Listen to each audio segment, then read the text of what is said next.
ज्ञानैर्भिर्युक्ता चतुर्भिः स्फटिकमणिमयीम् अक्षमालां दधाना हस्तेनैकेन पद्मं सितमपि च सुखं पुस्तकं चापरेण भासा कुन्देन्दुशङ्खस्फटिकमणिनिभा भासमाना समाना सा मे वाग्देवतेयं निवसतु वदने सर्वदा सुप्रसन्ना सा मे वाग्देवतेयं निवसतु वदने सर्वदा सुप्रसन्ना।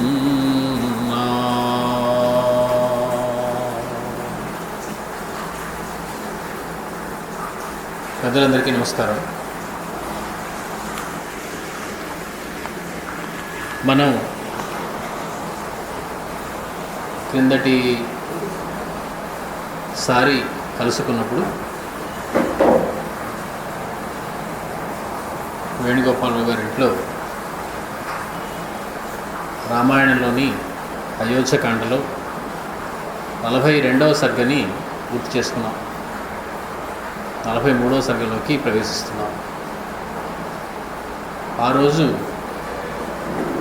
దశరథ మహారాజు విలపిస్తూ కౌసల్యతో తనకి చూపు ఆనటం లేదని, ఏమీ కనపడటం లేదని, రామం వే అనుగతా దృష్టి, తన చూపు రాముడితోటి వెళ్ళిపోయిందని, అద్యాపి ననివర్తతే, మళ్ళీ వెనక్కి రావటం లేదని, నా త్వాం పశ్యామి కౌసల్యే, నేను చూడలేకపోతున్నాను కౌసల్య, నువ్వు నాకు కనపడటం లేదు.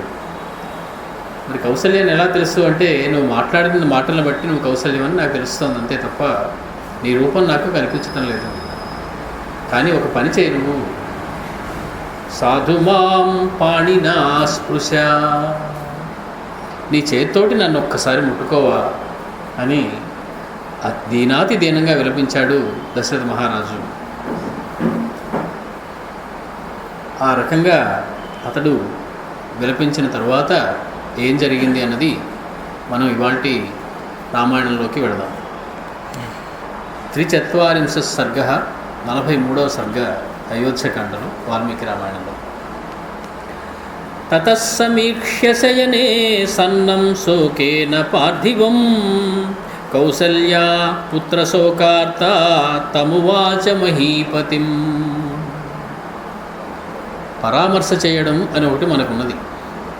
అదొక సాంఘికమైనటువంటి ఒక కట్టుబాటు. ఎవరైనా కష్టంలో ఉన్నప్పుడు వాళ్ళని పరామర్శ చేయడం అనేది. పరామర్శ చేయడం అందరికీ రాదు. కొంతమందికి బాగా వస్తుంది, కొంతమందికి బాగా రాదు.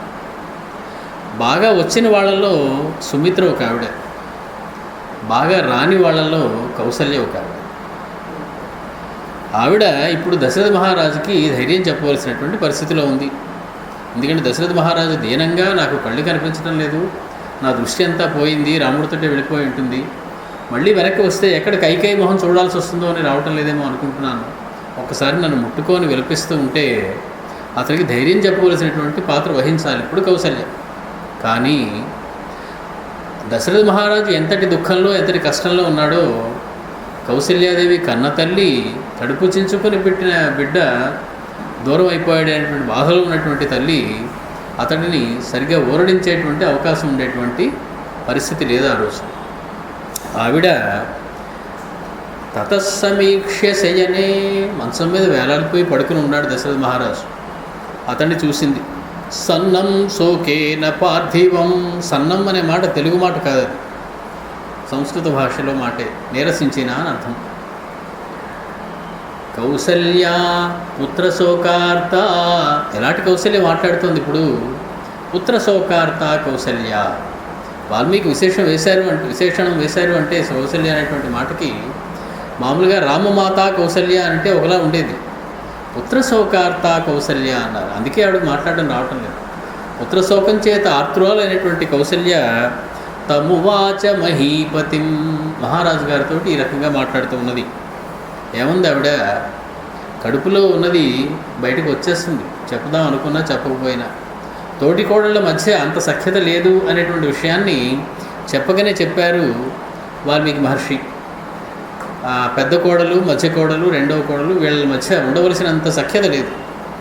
బహుశా పెద్ద కోడలికి రెండవ కోడలికి బాగానే ఉండొచ్చు, వారిద్దరికీ మూడవ కోడలతోటి పెద్ద సఖ్యత లేదు. కాబట్టి అవకాశం వచ్చినప్పుడల్లా వాళ్ళు కౌశల్యుని గురించి నిందించుకునేటువంటి అవకాశం ఉంది వారి వారి యొక్క మానసిక స్థితిని బట్టి.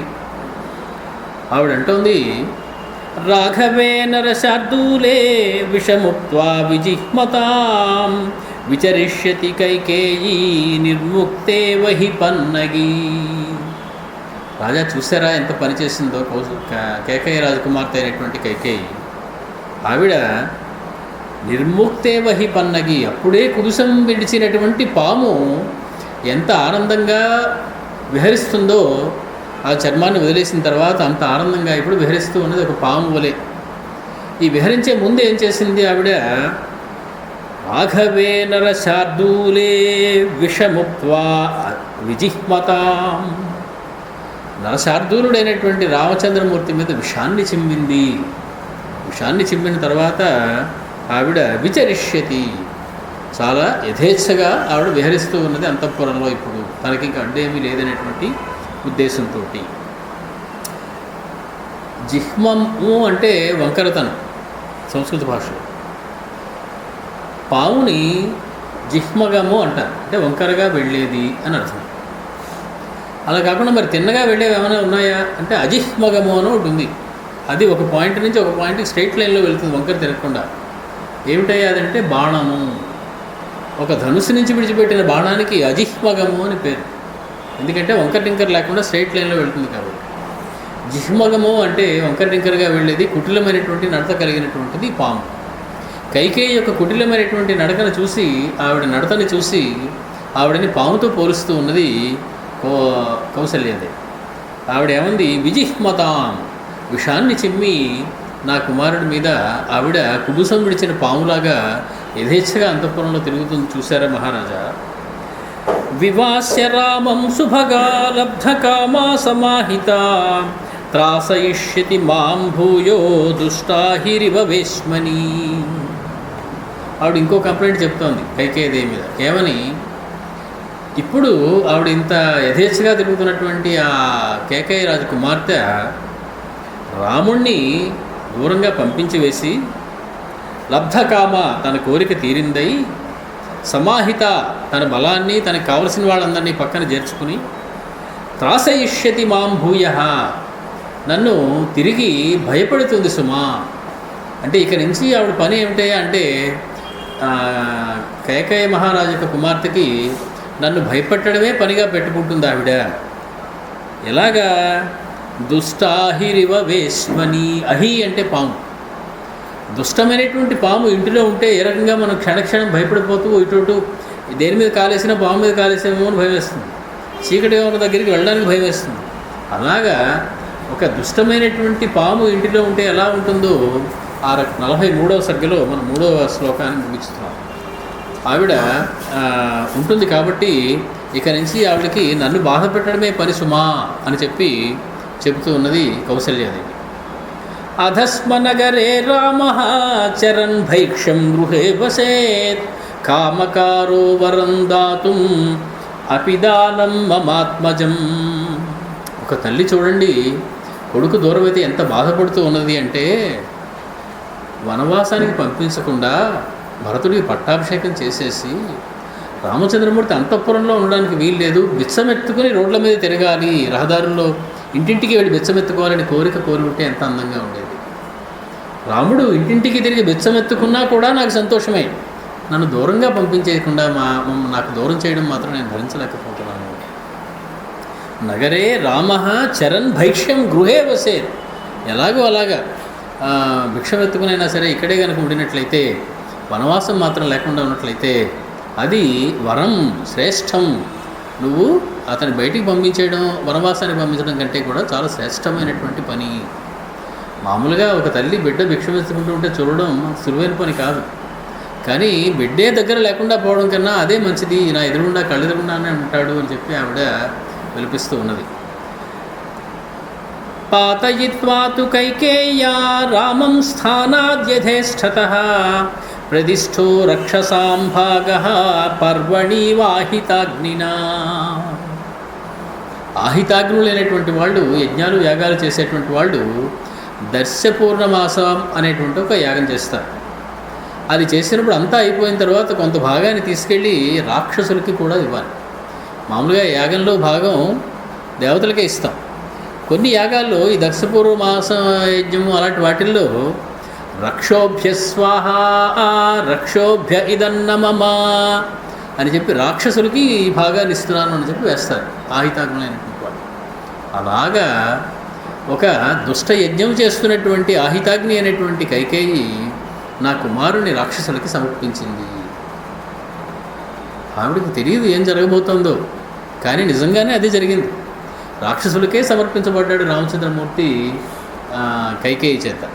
లేకపోతే ఒకళ్ళ ఇద్దరా 14,000 మంది రాక్షసులు. ముందుగా విరాధుడు 14,000 మంది రాక్షసులు, ఆ తర్వాత రావణాసురుడు, కుంభకర్ణుడు, మేఘజిత్తు, ఇంకా ఇంద్రజిత్తు, తర్వాత సమస్తమైనటువంటి రాక్షస లోకానికి చెందినటువంటి భటులందరూ కూడా రాముని మీద దండెత్తిన వాళ్ళే కదా.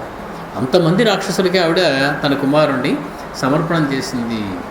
పాతయిత్వాతు అంటే భ్రష్టయిత్వా దూరం చేసి, కైకేయ్యా రామం స్థానాత్ యథేష్టతః రాజ్యం నుంచి పంపించేసింది, ఇంటి నుంచి పంపించేసింది.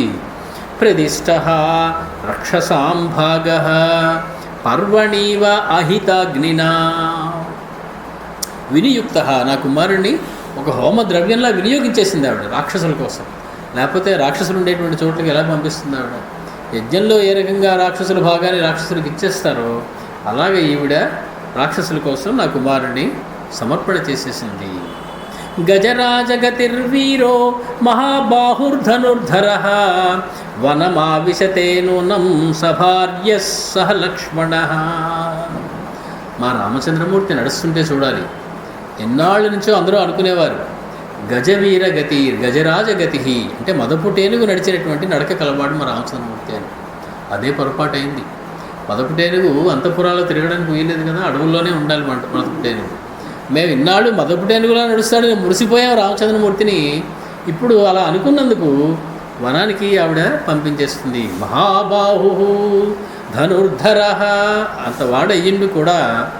వనమావిశతే నూనం సభార్య స లక్ష్మణ భార్యతోటి లక్ష్మణుడితోటి కూడి అంతటి మహానుభావుడైనటువంటి మహాబాహు అయినటువంటి ధనుర్ధరుడైనటువంటి గజసింహ గతి వీరవు అన్నట్టు గజముల సింహములా నడుస్తాడని మురిసిపోయేవాళ్ళం ఇదివరకు. అతడు కాస్త వనవాసానికి రాక్షసుల కోసం ఇవ్వబడ్డాడు. వనేతు అదృష్ట దుఃఖానాం కైకేయ్యానుమతే త్వయా త్యక్తానాం వనవాసాయ కాస్వవస్థా భవిష్యతి. అదృష్ట దుఃఖానాం వీళ్ళు ముగ్గురు రాముడు, లక్ష్మణుడు, సీత వీళ్ళు ముగ్గురు కూడా అదృష్ట దుఃఖము కలవారట. అంటే చూడబడని దుఃఖము కలవారు. అంటే ఊహించినటువంటి ఆపదలని ఎదుర్కోవడానికి సిద్ధపడి వెళ్ళిపోయారు. రేపు ఈ ఆపద కలగబోతుందని తెలిస్తే దానికి తగిన జాగ్రత్తలు తీసుకుంటారు. ఎలా తెలుస్తుంది? రాముడు, లక్ష్మణుడు, సీతాదేవి నడుస్తూ ఉండవచ్చు. గబుక్కుని విరాధుడు వచ్చి సీతాదేవిని పట్టుకుపోయాడు. అటువంటి దుఃఖం కలుగుతుందని వాళ్ళు ఊహించని కూడా లేదు. ఇంటికి వెళ్ళి ఇప్పుడే లేడీని పట్టుకొస్తానని వెళ్ళి లక్ష్మణుని కాపలా పెట్టడానికి వెళితే గబుక్కుని ఊహించకుండా ఒక సన్యాసి రూపంలో రావణాసురుడు వచ్చి సీతను పట్టుకుపోయాడు. అదృష్ట దుఃఖాన వాళ్ళు ఊహించినటువంటి దుఃఖాలు కలుగుతాయి అనేటువంటి విషయం తెలియక కైకేయరాజు కుమార్తె అయినటువంటి కైకేయి యొక్క కోరిక వల్ల, నీ వల్ల త్వయా నువ్వే చేసావు ఇదంతా అని చెప్పి దెప్పి పొడుస్తోంది దశరథ మహారాజుని. ఇందాక నేను చెప్పాను, పరామర్శించడం దుఃఖంలో ఉన్న వాళ్ళని అందరికీ రాదు. అసలు రానిది కౌసల్య. కారణం ఆవిడ ఎందుకు సరిగ్గా ఆయన ఓదార్చకుండా ఆయన నిందిస్తున్నది అంటే మొదటి బాటలోనే చెప్పారు, పుత్ర శోకార్త కౌసల్య. పుత్ర శోకంలో ఉన్నప్పుడు ఇంకా భర్త లేదు, ఎదుర్కొన్న వాళ్ళు ఎవరు వాళ్ళని నానా మాటలు అనడం అంతే కానీ మనశ్శాంతి ఉండదండి ఆవిడ. కాబట్టి ఇంత దీనంగా ఉన్నారు, నన్ను ఒక్కసారి ముట్టుకో, నాకు కళ్ళు కనపడటం లేదని ఆయనది అడిగితే ఆవిడ మొత్తం అంతా నీ వల్లే అయింది, త్వయా నువ్వే వాళ్ళని విడిచిపెట్టావు వనవాసానికి.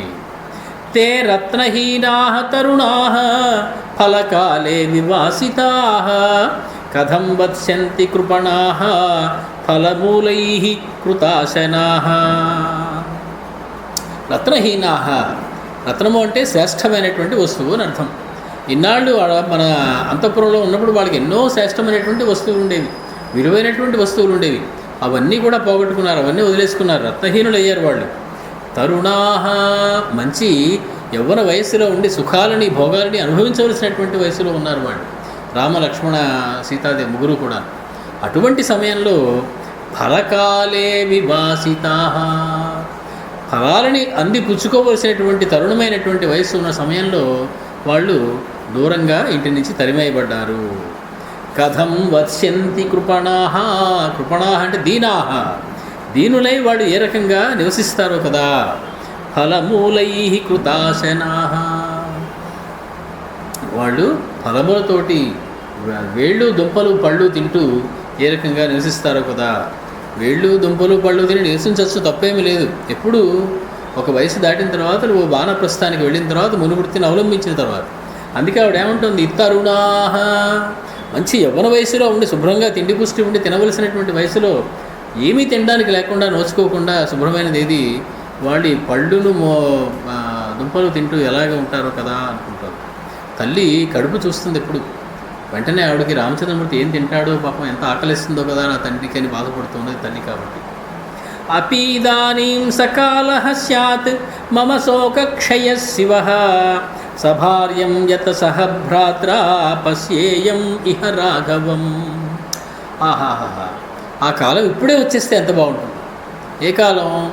రాముల వనవాసాన్ని ముగించుకుని సీతాదేవితోటి లక్ష్మణుడితో అమ్మా నేను వచ్చేసా అని చెప్పి వాళ్ళు వచ్చేస్తుంటే నా దగ్గరికి ఎంత బాగుంటుంది. 14 ఏళ్ళు ఈ పాటికి అయిపోయి ఉంటే ఎంత సుఖంగా ఉండేది. ఎప్పుడు వస్తుందో కదా ఆ కాలం, ఇంకా ఎన్నాళ్ళు ఆగాలో కదా, ఇంకా మొదటి రోజు అవ్వలేదు, ఇంకా ఎన్నాళ్ళు ఆగాలో కదా అని చెప్పి ఆవిడ దుఃఖపడుతోంది. సుత్వేవ ఉపస్థితౌ వీరౌ కదాయోధ్యాం గమిష్యతః యశస్విని హృష్టజనాః సుశ్రితధ్వజమాలిని. మంచి సంభారాలతోటి ఊరేగింపులతోటి రాముడు లక్ష్మణుడు సీతాదేవి రథాల మీద వచ్చి అయోధ్యలో నడుస్తూ ఎప్పుడు వెళ్తారో కదా. కదా ప్రేక్ష్య నర వ్యాఘ్రా వరణ్యాత్ పునరాగతౌ నందిష్యతి పురీ హృష్టా సముద్ర ఇవ పర్వణి. ఒక అద్భుతమైనటువంటి శ్రావణ పౌర్ణమి నాడు లేదా పౌర్ణమి నాడు సముద్రం ఏ రకంగా ఉప్పొంగిపోతూ ప్రకాశిస్తూ దాన్ని చాలా అందంగా అది తన కెరటాలతో విజృంభిస్తూ ఉంటుందో ఆ రకంగా ఈ అయోధ్యలో ఉన్న జనమందరూ కూడా రామచంద్రమూర్తి వచ్చాడు అనే ఆనందాన్ని తట్టుకోలేక ఒక సముద్రంలో ఎప్పుడు విజృంభించి రహదారుల మీద ఆడతారో కదా, రాముడికి స్వాగతం చెప్తారో కదా, ఎప్పుడు వస్తాడో కదా మళ్ళీ రామచంద్రమూర్తి వెనక్కి. కదా అయోధ్యా మహాబాహు పురీం వీరః ప్రవేక్ష్యతి పురస్కృత్య రథే సీతాం వృషభో గోవధూమివ. ఒక బాగా మదించినటువంటి వృషభం తన భార్య అయినటువంటి గోవుని వెంట పెట్టుకుని నడిచి వస్తుంటే ఎంత అందమైనటువంటి దృశ్యం అది. ఆ రోజుల్లో ఏది పోలిక చెప్పినా గోవులతోటి యజ్ఞాలతోటి యజ్ఞ సంబంధమైన వాటితోటే పోలికలు. గోవు ఒక వృషభం పక్కన నడుస్తూ వస్తున్నట్లుగా రామచంద్రమూర్తి పక్కన నడుస్తూ సీతాదేవి రామచంద్రమూర్తి ఈ రహదారులంబట అయోధ్యలో ఎప్పుడు వస్తారో కదా, ఎప్పుడు ప్రవేశిస్తాడో కదా. కదా ప్రాణి సహస్రాణి రాజమార్గే మమాత్మజౌ లాజైః అవకిరిష్యంతి ప్రవిశంతౌ అరిందమౌ. శత్రు నిర్మూలనము చేసేటువంటి పరాక్రమం కలిగినటువంటి మా రామచంద్రమూర్తి లక్ష్మణస్వామిని వేల కొద్దీ లక్షల కొద్దీ జనం రహదారుల మీద రెండు పక్కల నిలబడి ఆ పేరాలతోటి వాటితోటి అభిషేకాలు చేస్తూ వారికి ఎప్పుడు స్వాగతం చేస్తారో కదా. తల్లి మనసులోని బాధ చెప్తోంది. చెబుతూ రామలక్ష్మణులకి వాడిన విశేషణం ఏమిటి? అరిందమౌ, శత్రు సంహారం చేసేటువంటి అరులని మదించేటువంటి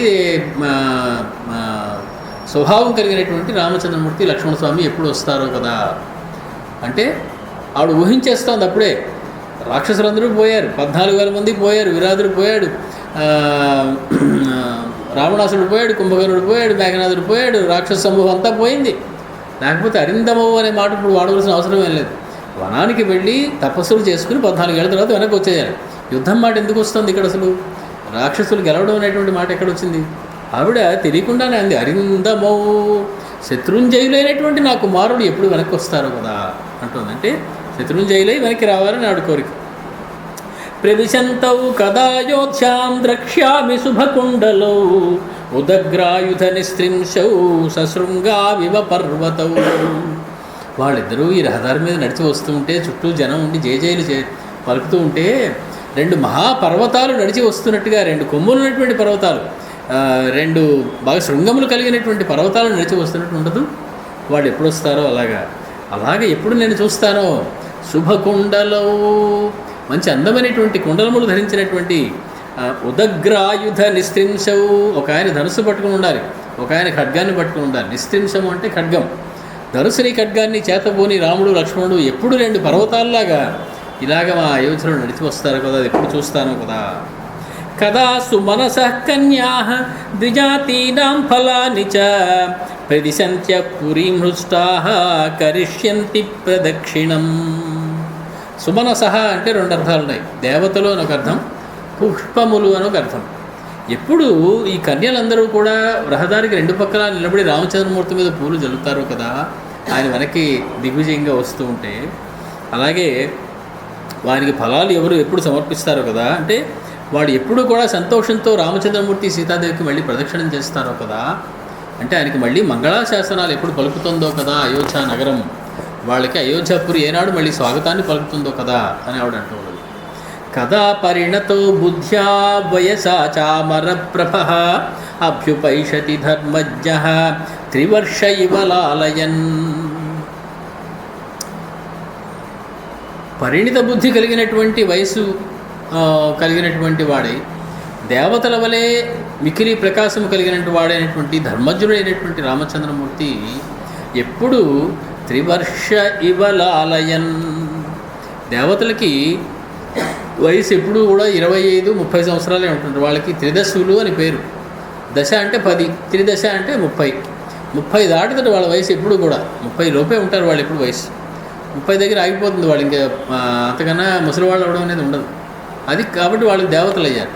మా రామచంద్రమూర్తి దేవతలలాగా దేవతల యొక్క దీంతో ఆ కాంతితోటి ఎప్పుడు వస్తాడు కదా. త్రివర్షములు అంటే బుద్ధి, వయస్సు, ధర్మము, ఈ 3 కలిగినటువంటి వయస్సు. అది బుద్ధి బాగా ఉండాలి, ధర్మం బాగా చేరిగినట్టు ఉండాలి, వయస్సు మంచి దృఢమైనటువంటి వయస్సులో ఉండాలి. ఇటువంటి రామచంద్రమూర్తి దేవతల యొక్క కాంతితోటి ఎప్పుడు మళ్ళీ నగరంలో ప్రవేశిస్తాడో కదా. నిస్సంశయం మయా మన్యే పురా వీరకదర్యయా పాతు కామేషు వత్సేషు మాతృణాం శాతితాస్తనాః. నాకు జరగవలసిందే ఈ శాస్తి. రామచంద్రమూర్తి నన్ను విడిచి వెళ్ళిపోవలసిందే. కారణం, నేనేదో పాపం చేసి ఉంటాను. ఎప్పుడో బాగా పాలు తాగుతున్నటువంటి ఆవుని తల్లి దగ్గర నుంచి తాడు పెట్టి దూరంగా లాగేసి ఉంటాను తాగనివ్వకుండా. అందుకని రామచంద్రమూర్తి ఇప్పుడు నా దగ్గర నుంచి లాక్కొని దూరంగా తీసుకెళ్ళిపోబడ్డాడు. రామచంద్రమూర్తి నన్ను విడిచి వెళ్ళిపోవడానికి కారణం అదే అయి ఉంటుంది. ఏనాడో నేను పాపం చేసుకుంటాను. నిస్సంశయం, ఏమీ సందేహం లేదు అందులో.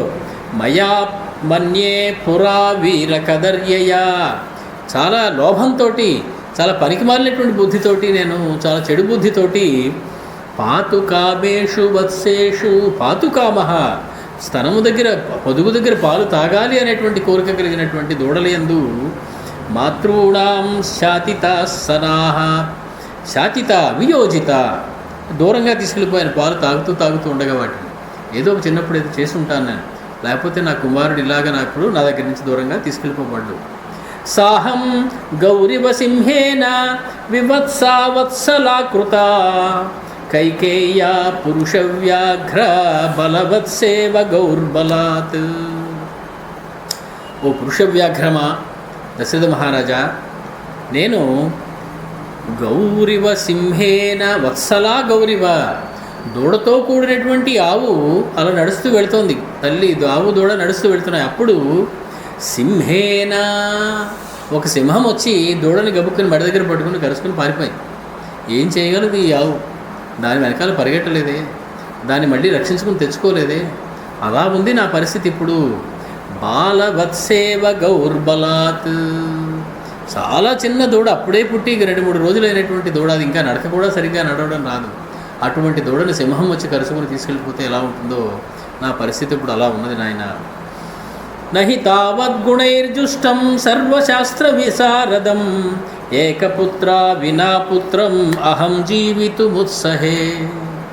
నాకు ఏమాత్రం ఇంక జీవించాలని కోరిక లేదు, మరణిస్తే బాగుండు అనిపిస్తుంది, నాకు బతకాలనే లేదు. ఎందుకని? తావద్గుణై జుష్టం. ఎటువంటి గుణాలు మా రామచంద్రమూర్తి, సకల సద్గుణ సముపేతుడైనటువంటి రామచంద్రమూర్తే మా కుమారుడు.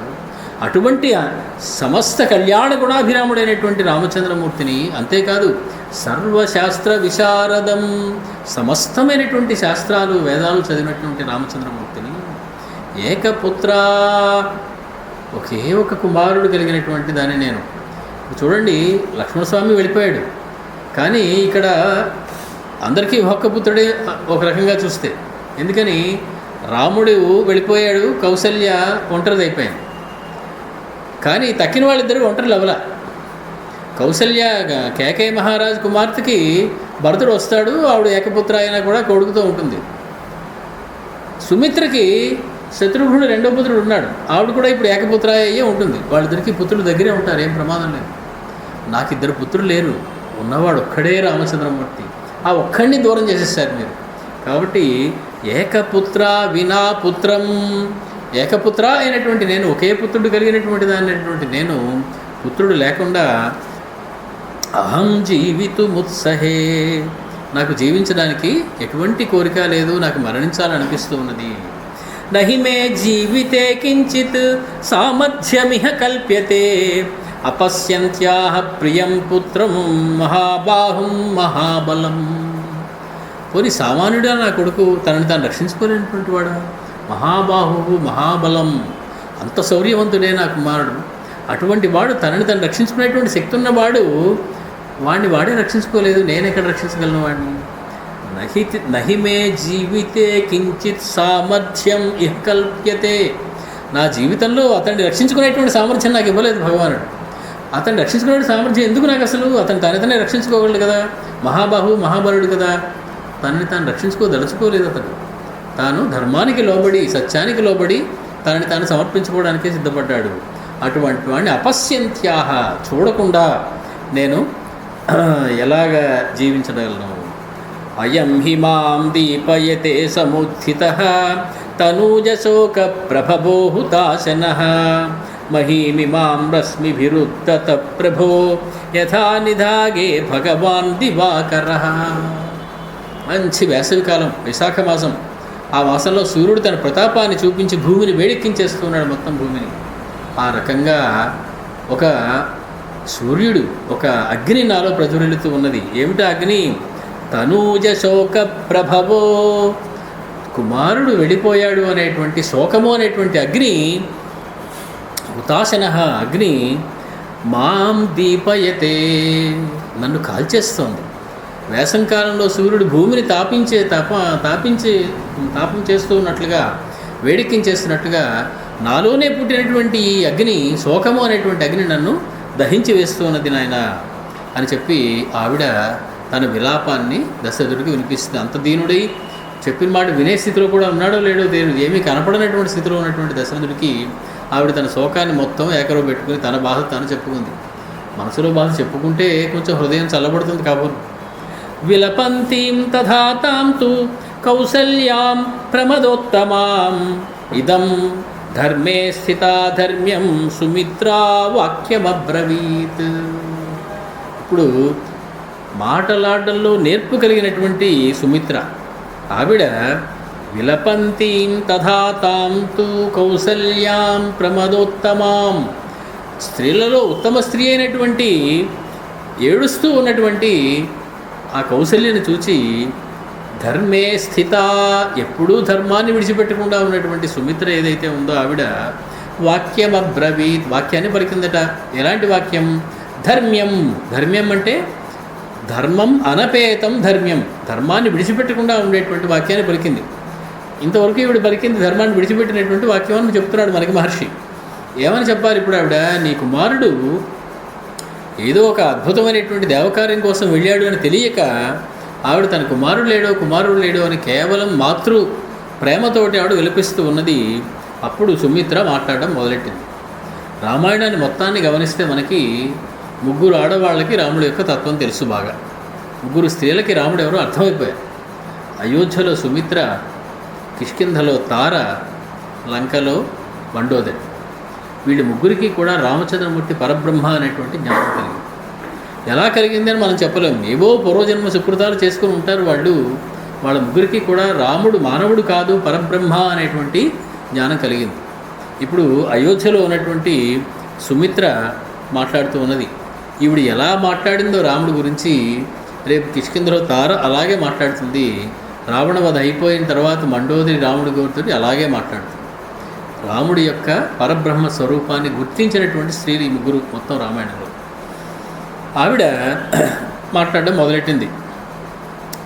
తవార్యే సద్గుణైర్యుక్తః పుత్రస్స పురుషోత్తమః కింతే విలపితేనైనం కృపణం రుదితేన వా.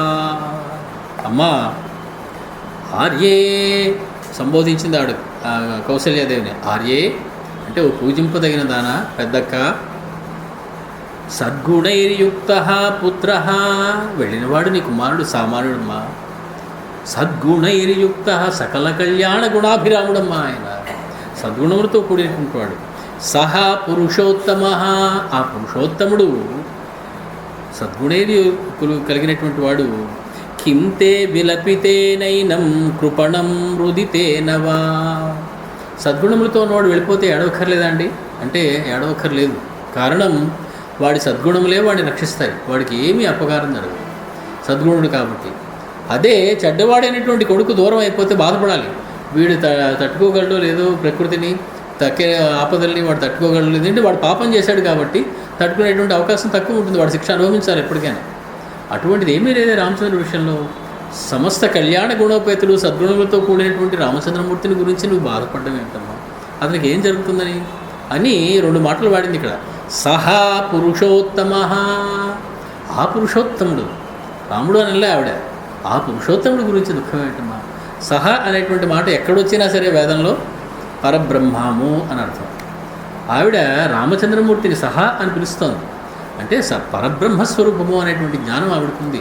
లేకపోతే సహా అనేటువంటి మాట వాడక్కర్లేదు అక్కడ. పురుషోత్తమ అనేటువంటి మాట వాడింది. పురుషోత్తమ అనేటువంటి మాట కేశవాయ నమః, నారాయణాయ నమః, గోవిందాయ నమః, విష్ణువాయ నమః, మధుసూదనాయ నమః, త్రివిక్రమాయ నమః, వామనాయ నమః, శ్రీధరాయ నమః, ఋషికేశాయ నమః, పద్మనాభాయ నమః, గోవిందాయ నమః, అనిరుద్ధాయ నమః, పురుషోత్తమాయ నమః. పురుషోత్తముడు అంటే సాక్షాత్తు విష్ణుమూర్తి. ఇంతవరకు మనం చెప్పిన పేర్లండి విష్ణుమూర్తి పేర్లు. సహా పురుషోత్తమ, ఆ విష్ణుమూర్తి. ఆవిడ చెప్తుంది విష్ణుమూర్తి అయినని.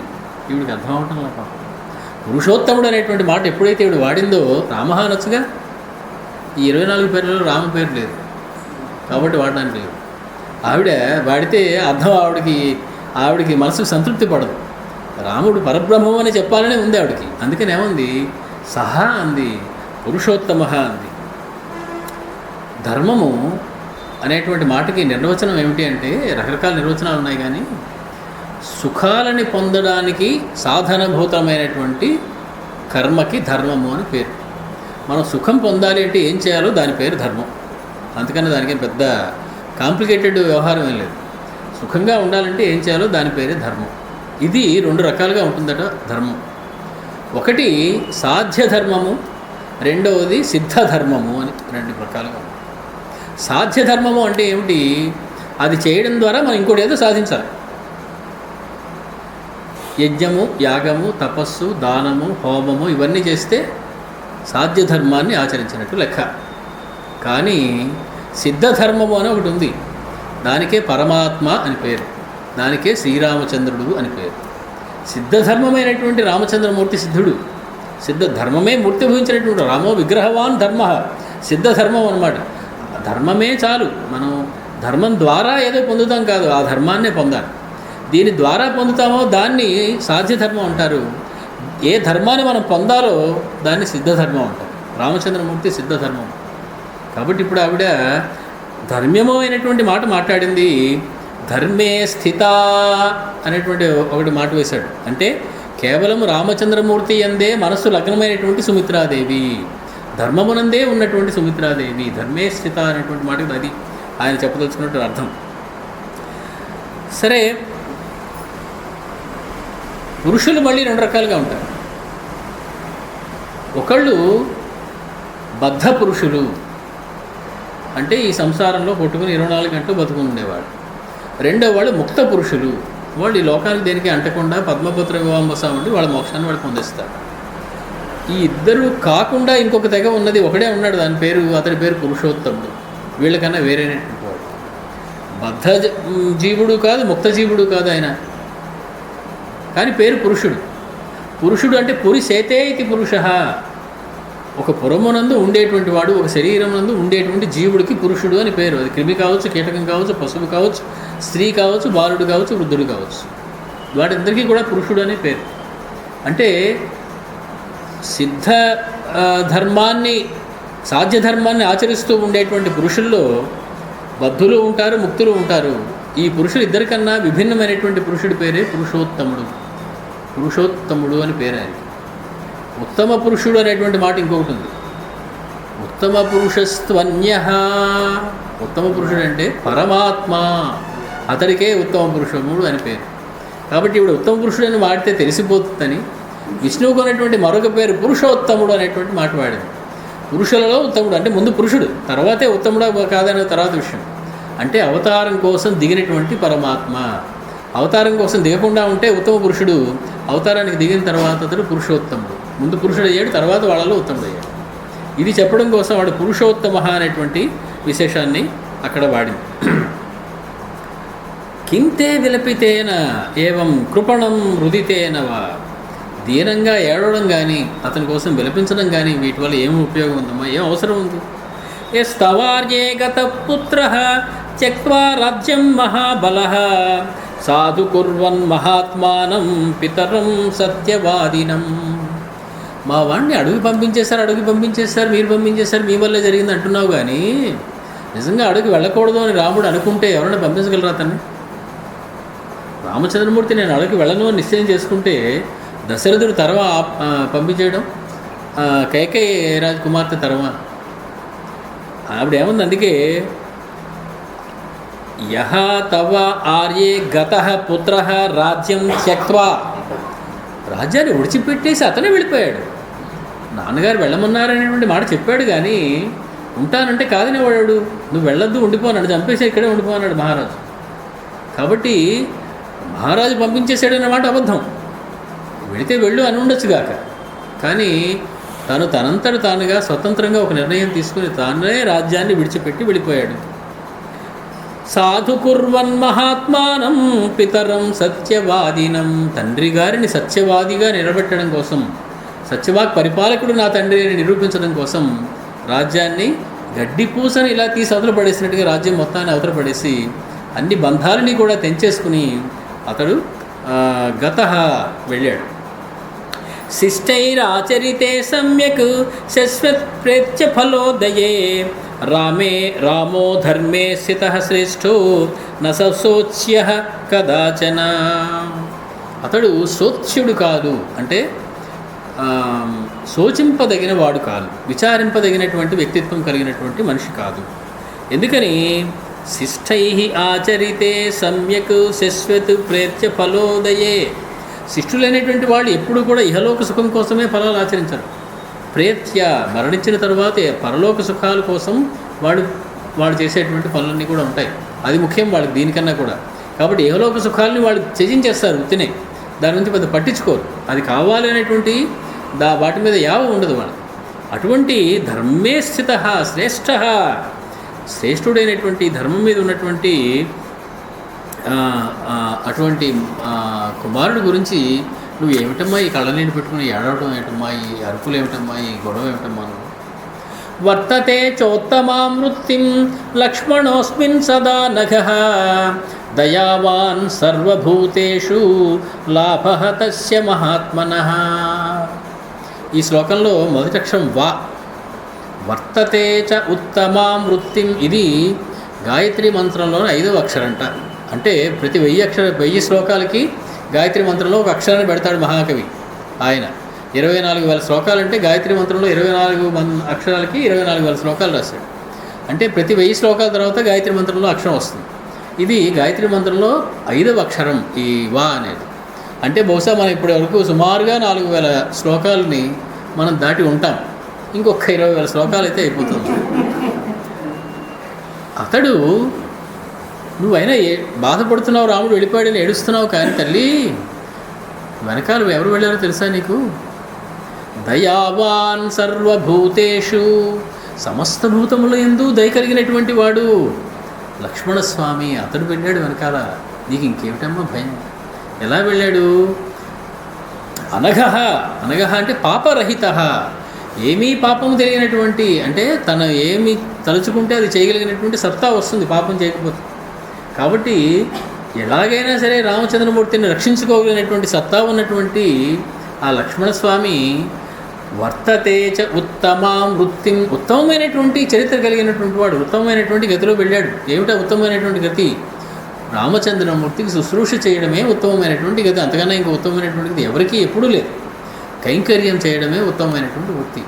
ఆ కైంకర్య సేవలో పాలు పంచుకోవడం కోసం అనఘుడైనటువంటి సర్వభూతముల యందు దయ కలిగినటువంటి మహాత్ముడైనటువంటి, ఆత్మ అంటే శరీరం ఒక అర్థం, మహాత్మ అంటే గొప్ప బలిష్ఠుడైనటువంటి లక్ష్మణస్వామి ఆయన పక్కనే వెళ్ళాడమ్మా. కాబట్టి నువ్వు ఏమిటమ్మా దాని గురించి అలాగా బాధపడతావు? అనఘః అంటే పాపము లేనివాడు అని అర్థం అంటారు.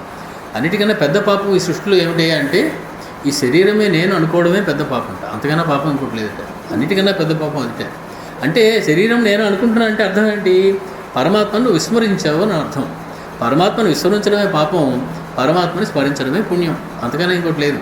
కాబట్టి అనఘః లక్ష్మణః, పరమాత్మను ఎప్పుడు విస్మరించలేదు. ఎందుకని? నిత్యము కైంకర్య సేవ చేయడం కోసం 24 గంటలు పుట్టిన దగ్గర నుంచి అవతార సమాప్తి దాకా అనుసరించే ఉన్నాడు. రాముడిని ఎప్పుడు దూరం చేసుకోలేదు ఆయన. రాముడు ఒకచోట ఈయన ఒకచోట ఎప్పుడు లేడు. ఇంకా సీతారాములు దూరంగా ఉన్నట్టు అనిపించారేమో కానీ రామలక్ష్మణులు ఎప్పుడు కూడా దూరంగా లేరు, కలిసే ఉన్నారు. కాబట్టి ఇప్పుడు కూడా అతనికి పరమాత్మ మీద దృష్టి ఉంది.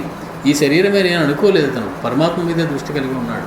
శరీరంలో ఉన్నటువంటి వాడు జీవుడు, ఇతడు ఆ పరమాత్మకు సేవ చేయడం కోసమే సృష్టింపబడ్డాడు అనేటువంటి జ్ఞానం కలిగి ఉన్నాడు లక్ష్మణస్వామి. కాబట్టి అతడు అనఘః, పాపము లేనివాడు, పాపరహితుడు. దయావాన్, దయ కలిగినటువంటి వాడట లక్ష్మణస్వామి. దయ అనే మాటకు అర్థం పరదుఃఖ అసహిష్ణుత్వం దయా అని చెప్తారు. ఇతరుల దుఃఖాన్ని సహింపలేకపోవడానికి మరొక పేరు దయ. పరదుఃఖ అసహిష్ణుత్వం దయ. ఇతడు దయ కలిగినటువంటి వాడు సమస్త భూతముల యందు కూడా. కాబట్టి సమస్త భూతముల మీద అతనికి ఒక ఆధిపత్యం చెలాయించేటువంటి హక్కు ఒకటి వస్తుంది, వాటి మీద దయ ఉంది కాబట్టి. కాబట్టి అటువంటి వాడు పక్కన వెనకాల వెళుతూ ఉండగా నువ్వు ఏమిటమా అలా బాధపడుతూ ఉంటావు? అరణ్యవాసే యద్దుఃఖం జానతి వై సుఖోచిత, అనుగచ్చతి వైదేహీ ధర్మాత్మానం తవాత్మజం. ఏమోనమ్మా మీ అబ్బాయి వెళుతున్నాడు కానీ అతను కూడా ఎంతైనా తమ్ముడే కదా. ఈ రోజుల్లో తమ్ముడిని నమ్మడం కష్టంగా ఉంది. భరతుడు చూడు ఎంత పని చేశాడు, ఏదో లక్ష్మణస్వామి వెళ్తాడు, ఈయనేం చేస్తాడు అని నువ్వు అనుకుంటున్నావేమో. ఇంకా ఎవరున్నారు రామచంద్రమూర్తి పక్కన? అరణ్యవాసే, అరణ్యవాసంలో యద్దుఃఖం జానతి వై సుఖోచిత, నిరంతరము సుఖములు పొందడానికి కోసమే పుట్టినటువంటి శరీరం కలిగినటువంటి సీతాదేవి ఉందే, దుఃఖాలను అనుభవిస్తూ అనుగచ్చతి వైదేహి, ఆవిడ రామచంద్రమూర్తితో వెళుతోంది. ఎవరిని అనుగచ్చతి? ధర్మాత్మానం తవాత్మజం, ధర్మాత్ముడైనటువంటి నీ కుమారుణ్ణి అనుగచ్చతి, అనుసరించి వైదేహి వెళుతోంది. ఇంకెందుకమ్మా భయం నీకు? ఏమిటి సీతాదేవి చూస్తే వెళితే పక్కన నాకు నీ భయం అక్కర్లేదా? అక్కర్లేదు. ఎందుకని? స్వామి యొక్క శక్తి ఆవిడ. శక్తి 3 రకాలుగా ఉంటుంది. ఇచ్ఛా జ్ఞాన క్రియాశక్తి. స్వామి శక్తి లేకపోతే నీరసపడిపోయి తనను రక్షించుకోలేడేమో కానీ, తనేమైనా ఇబ్బందుల్లో పడతాడేమో కానీ, శక్తి సాక్షాత్తుగా తన దగ్గరే ఉన్నప్పుడు తను దేనికి భయపడాలి? నా రాముడికి ఏం ప్రమాదం కలుగుతుందో నువ్వు భయపడడం ఏమిటమ్మా? వెళుతున్నది ఎవరనుకున్నావు? పైగా జానకి వెళ్ళటం లేదు, సీతాదేవి వెళ్ళటం లేదు, వైదేహి, విదేహ మహారాజు కుమార్తె వెళుతోంది. అంటే ఇతను ఎప్పుడు బాధ పెట్టేటువంటి లక్షణం ఆవిడకి లేదు. ఈ దేహముని విడిచిపెట్టి దేహభ్రాంతి లేనటువంటి వాళ్ళు విదేహులు అంతే. వైదేహి అంటే దేహభ్రాంతి లేనావిడ. నాకు ఇది కావాలి, అది కావాలి, ఆ లేడి బట్టరా, ఈ లేడి బట్టరా, ఇలాంటి అడిగేటువంటి లక్షణాలు ఏవీ లేనటువంటి ఆవిడతో వెళుతున్నాడు ఆయన. విదేహ మహారాజు కూతురు నాకు ఇది కావాలని ఎప్పుడైనా అడగచ్చండి? అసలు నడిపించింది ఆవిడ కాబట్టి వైదేహి అయినా కూడా నాకు ఆ లేడి బట్టరా అన్నాడు. అది ఆవిడ ఆడినాడు. అది వైదేహి. విదేహ మహారాజుగా నాకు ఆవిడ ఎప్పుడు నీ భర్తని బాధ పెట్టదే, నాకు ఇది కావాలి, అది కావాలి కోరదే. ఆవిడ కోరికలే ఉండవే ఆవిడకి అసలు. అటువంటి ఆవిడతో వెళుతున్నాడు. నువ్వు మా అబ్బాయి అన్న ఇబ్బంది పడతాడు, నువ్వు బాధపడ్డావు ఏమిటమ్మా? కీర్తిభూతాం పతాకాం యో లోకే భ్రమయితి ప్రభు ధర్మ సత్యవ్రతధన కిం న ప్రాప్తస్తవాత్మజః. కీర్తిభూతాం పతాకాం యో లోకే భ్రమయతి ప్రభు. ఆ రామచంద్రమూర్తి కీర్తి అనేటువంటి పతాకాన్ని ఎప్పుడు ఇలా ఊపుతూ ఉంటాడు ఆయన. కీర్తిభూతమైనటువంటి పతాకానికి స్థానమైనటువంటి ప్రభు అయినటువంటి రామచంద్రమూర్తి ఆయన. వేదం చెప్పింది తస్య నామ మహద్యశః. కీర్తి అనడానికి మరొక పేరు తస్య నామ, అతని యొక్క పేరు కీర్తి అని చెప్పింది వేదం. కీర్తి అనేది ఎక్కడున్నా కూడా అది భగవంతుని యొక్క కృపే, భగవంతుని యొక్క అనుగ్రహమే, భగవంతుని యొక్క విభూతే అది. కాబట్టి తస్య నామ మహద్యశః, అతని పేరే కీర్తి అని చెప్పింది వేదం. కాబట్టి కీర్తి పతాకాన్ని అతను ఊపుతున్నాడంటే ఆశ్చర్యం ఏం లేదు. అటువంటి వాడు ధర్మ సత్యవ్రతధన, ఎప్పుడూ ధర్మాన్ని అతిక్రమించిన వాడు, ఎప్పుడూ సత్యాన్ని అతిక్రమించినటువంటి వాడు. కిం న ప్రాప్తస్తవాత్మజః. అటువంటి వాడికి లేనిదే ఉంది. ఇంకా ధర్మాన్ని వదలకుండా సత్యాన్ని వదలకుండా ఉన్నవాడికి ఇంకా కావాల్సింది ఏముంటుంది? అన్నీ అవే సమకూరుతాయి. అతనికి ఇది లేదు, అది ఉండదు, ఈ కష్టం వస్తుంది అనేటువంటి ప్రశ్నే అక్కర్లేదు. నీ కుమారుడు యశస్సు అనేటువంటి పతాకాన్ని ధరించి ధర్మమునందు సత్యమునందు ఉన్నవాడే నడుస్తూ ఉండగా అతడి గురించి నువ్వు దుఃఖిస్తావేంటమ్మా? వ్యక్తం రామస్య విజ్ఞాయ శౌచం మాహాత్మ్యముత్తమం న గాత్రమంశుభిః సూర్యః సంతాపయితుమర్హతి. ఎంత మాట చెప్పిందో చూడండి ఆవిడ. శౌచము అనేటువంటిది ఎంత ప్రధానమో చెబుతూ ఉన్నది. శుచి అంటే త్రివిధ కారణంగా ఉంటుంది శుచి. మాటలో శౌచం ఉండాలి, ఆలోచనలో శౌచం ఉండాలి, చేసే పనిలో శౌచం ఉండాలి. త్రివిధ కర్మలలోనూ కూడా శౌచం కలిగినటువంటి రామచంద్రమూర్తి అతని యొక్క శౌచాన్ని తెలుసుకుని, అతని యొక్క మహాత్మ్యాన్ని తెలుసుకుని అతన్ని ఏమన్నా ఎండకి బాధపడేలా చేస్తాడనుకుంటున్నావా? సూర్యుడు గడగడలు ఆడిపోతాడు. సూర్యుడు రామచంద్రమూర్తి యొక్క శౌచాన్ని చూసి, అయ్యబాబో ఇంతటి వాడి దగ్గర మనం ఇంత ఎండగా ఉంటే లాభం లేదు, కొంచెం చల్లబడాలని చెప్పి ఆయన తగ్గిపోయి ఈయనకి ఏమీ ఎండ బాధ లేకుండా అడవిలో తిరిగినంతసేపు కాస్తాడు కాపలా ఆయన. ఎవరు? సూర్య భగవానుడు, ఏ కాలంలో అయినా సరే. కాబట్టి నువ్వు మా అబ్బాయి ఎప్పుడు అంతఃపురంలో ఉండేవాడు, చక్కగా చల్లగా గాలి వీచే చోటు ఉండేవాడు, ఇప్పుడేమో అడవుల్లో పడి తిరుగుతున్నాడు ఎండలో వానలో అని అనుకుంటున్నావేమో. సూర్యుడు అతను ఏమీ చేయలేడు, అతను ఏమీ కూడా తప్పింప చేయలేడు సూర్యుడు. ఎందుకని? రామస్య శౌచం విజ్ఞాయ, రామస్య ఉత్తమం మహాత్మ్యం విజ్ఞాయ నా గాత్రం అంశుభిః. తన కిరణాలతోటి సూర్యుడు న సంతాపయితుమర్హతి. ఎందుకు సంతాపించలేడయ్యా అంటే భీషాత్మాత్ వాతః పవతే భీషోదేతి సూర్యః అంటుంది ఉపనిషత్తు. పరమాత్మని చూసి భయపడిపోయి గడగడలాడిపోయి సూర్యుడు తెల్లవారుజామున ప్రతిరోజు సమయానికి లేచిపోయి ఉదయిస్తాడట, లేకపోతే చావు కొట్టేస్తాడని భయం అట. ఎవరిని చూసి భయపడిపోయి ప్రతిరోజు క్రమం తప్పకుండా ఉదయిస్తున్నాడు సూర్యుడు, అటువంటి వాడి దగ్గర తన ప్రతాపాన్ని వేడిని చూపించగలుగుతాడా? అతని తాపాన్ని కలిగించగలుగుతాడా?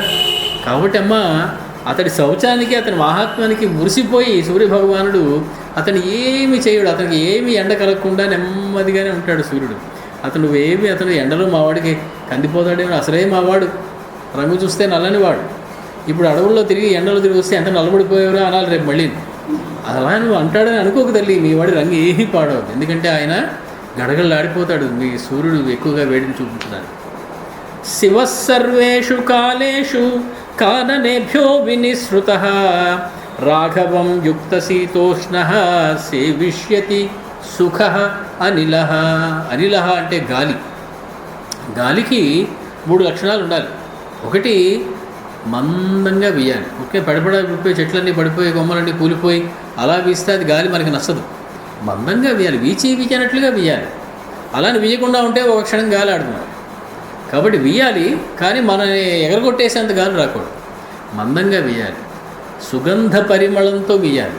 గాలికి గంధవాహ అని ఒక పేరుంది. గంధాన్ని, వాసనని ఒక చోట నుంచి ఒక చోటుకి ఎవరు తీసుకెళ్తారంటే గాలి తీసుకెళ్తారు. కాబట్టి గంధవాహము అనేటువంటి పేరు గాలికి పెట్టారు. గాలి గంధవాహ అనేటువంటి పేరు కలిగింది. సుగంధంతో వీయాలి. అంతేకాదు చల్లగా వీయాలి. వేడివేడి గాలిలో వస్తే మనం తట్టుకోలేము. ఇప్పుడు గాలి ఏం చేస్తుందంటే రామచంద్రమూర్తి వస్తున్నాడని శివ సర్వేషు కాలేషు కాననేభ్యో వినిశ్రుత, కానమనముల నుంచి వస్తుందట గాలి. అంటే సురభి పరిమళములతో కూడినటువంటి గాలి వస్తుందని చెప్తుంది ఆవిడ. ఎలా వస్తుంది? వినిశ్రుత, చాలా దూరం ప్రయాణించి వస్తుందట. అంటే ఆ వేడంతా తగ్గిపోయి చల్లబడిపోయింది గాలి ఇప్పటికే. శివ, శివ అంటే మందహ అని అర్థం చెప్పారు. అంటే మెల్లగా వీస్తోంది గాలి. ఏమాత్రం తన కోపాన్ని చూపించకుండా మంగళకరమైనటువంటి గాలులు, మంచి సువాసనతో చల్లని గాలులు మాత్రమే వీస్తున్నాయి. యుక్త శీతోష్ణ, ఏ కాలంలో ఎంత వేడి ఉండాలో ఆ గాలికి అంతే ఉంటుంది. శీతాకాలంలో కొంచెం వెచ్చగా ఉంటుంది, ఎండాకాలంలో బాగా చల్లగా ఉంటుంది. రామచంద్రమూర్తి శరీరానికి ఎటువంటి ఉష్ణోగ్రత అవసరమో అటువంటి ఉష్ణోగ్రతని తనకి తాను మెయింటైన్ చేసుకుంటూ గాలి మెల్లగా సుగంధంతో చల్లగా గోరువెచ్చగా వీస్తూ ఉంటుందమ్మా. ఎందుకని? భీషాస్మాత్ వాతః పవతే, గడగడలు ఆడిపోతుందట గాలి. పరమాత్మ కోపంగా చూస్తాడేమో నాకేసని అతనితో భయపడిపోయి అతని అడుగు జాడలకి అడుగులకి మడుగులు ఒత్తుతూ నెమ్మదిగా వీస్తుందమ్మా. అటువంటి అతన్ని నువ్వు అతను చూసి భయపడిపోవడం ఏంటమ్మా? చల్లటి గాలి వస్తుందేమో మావాడు పాలిపోతాడేమో, వేడి గాలి వస్తుందేమో మావాడు నలబడిపోతాడేమో, ఇలాంటి ఆలోచనలు ఏమి అక్కర్లేదు తల్లి నీకు. ఇతనికి ఎంత ఉష్ణోగ్రత కావాలో అంత ఉష్ణోగ్రతను తీసుకుని ఆ గాలి వీస్తుందమ్మా. మందంగా వీస్తుందమ్మా, సుగంధంతో వీస్తుందమ్మా. శయానమనఘం రాత్రౌ పీతే వాభిపరిష్వజన్ రశ్మిభిః సంస్పృశన్ సీతైః చంద్రమాహ్లాదయిష్యతి. రామచంద్రుడు అని మురిసిపోతున్నాం కదా. ఆయన రాత్రి అడవిలో పడుకుంటే చెట్టు కింద తల్లి తన కిరణములు అనేటువంటి చేతులతోటి చంద్రుడు వచ్చి రోజు కౌగిలించుకుంటాడు. మా పున్నమి వెన్నెల రామచంద్రుడు ఎక్కడుంటే అక్కడ. అతడు అడవిలోని 14 ఏళ్ళు కూడా ప్రతిరోజు పౌర్ణమే. మురిసిపోతాడట చంద్రుడు. మా రామచంద్రమూర్తిని దగ్గరగా నేను వెళ్ళి పట్టుకోవచ్చు అని తన కిరణాలతోటి వచ్చి రామచంద్రమూర్తిని కౌగులించుకుంటాడు. ఆయన నిద్రపోతున్నప్పుడు ఆయన జాగ్రత్తగా పడుకోబెడతాడు దగ్గరగా తీసుకుని తన కిరణాలతోటి చంద్రుడు.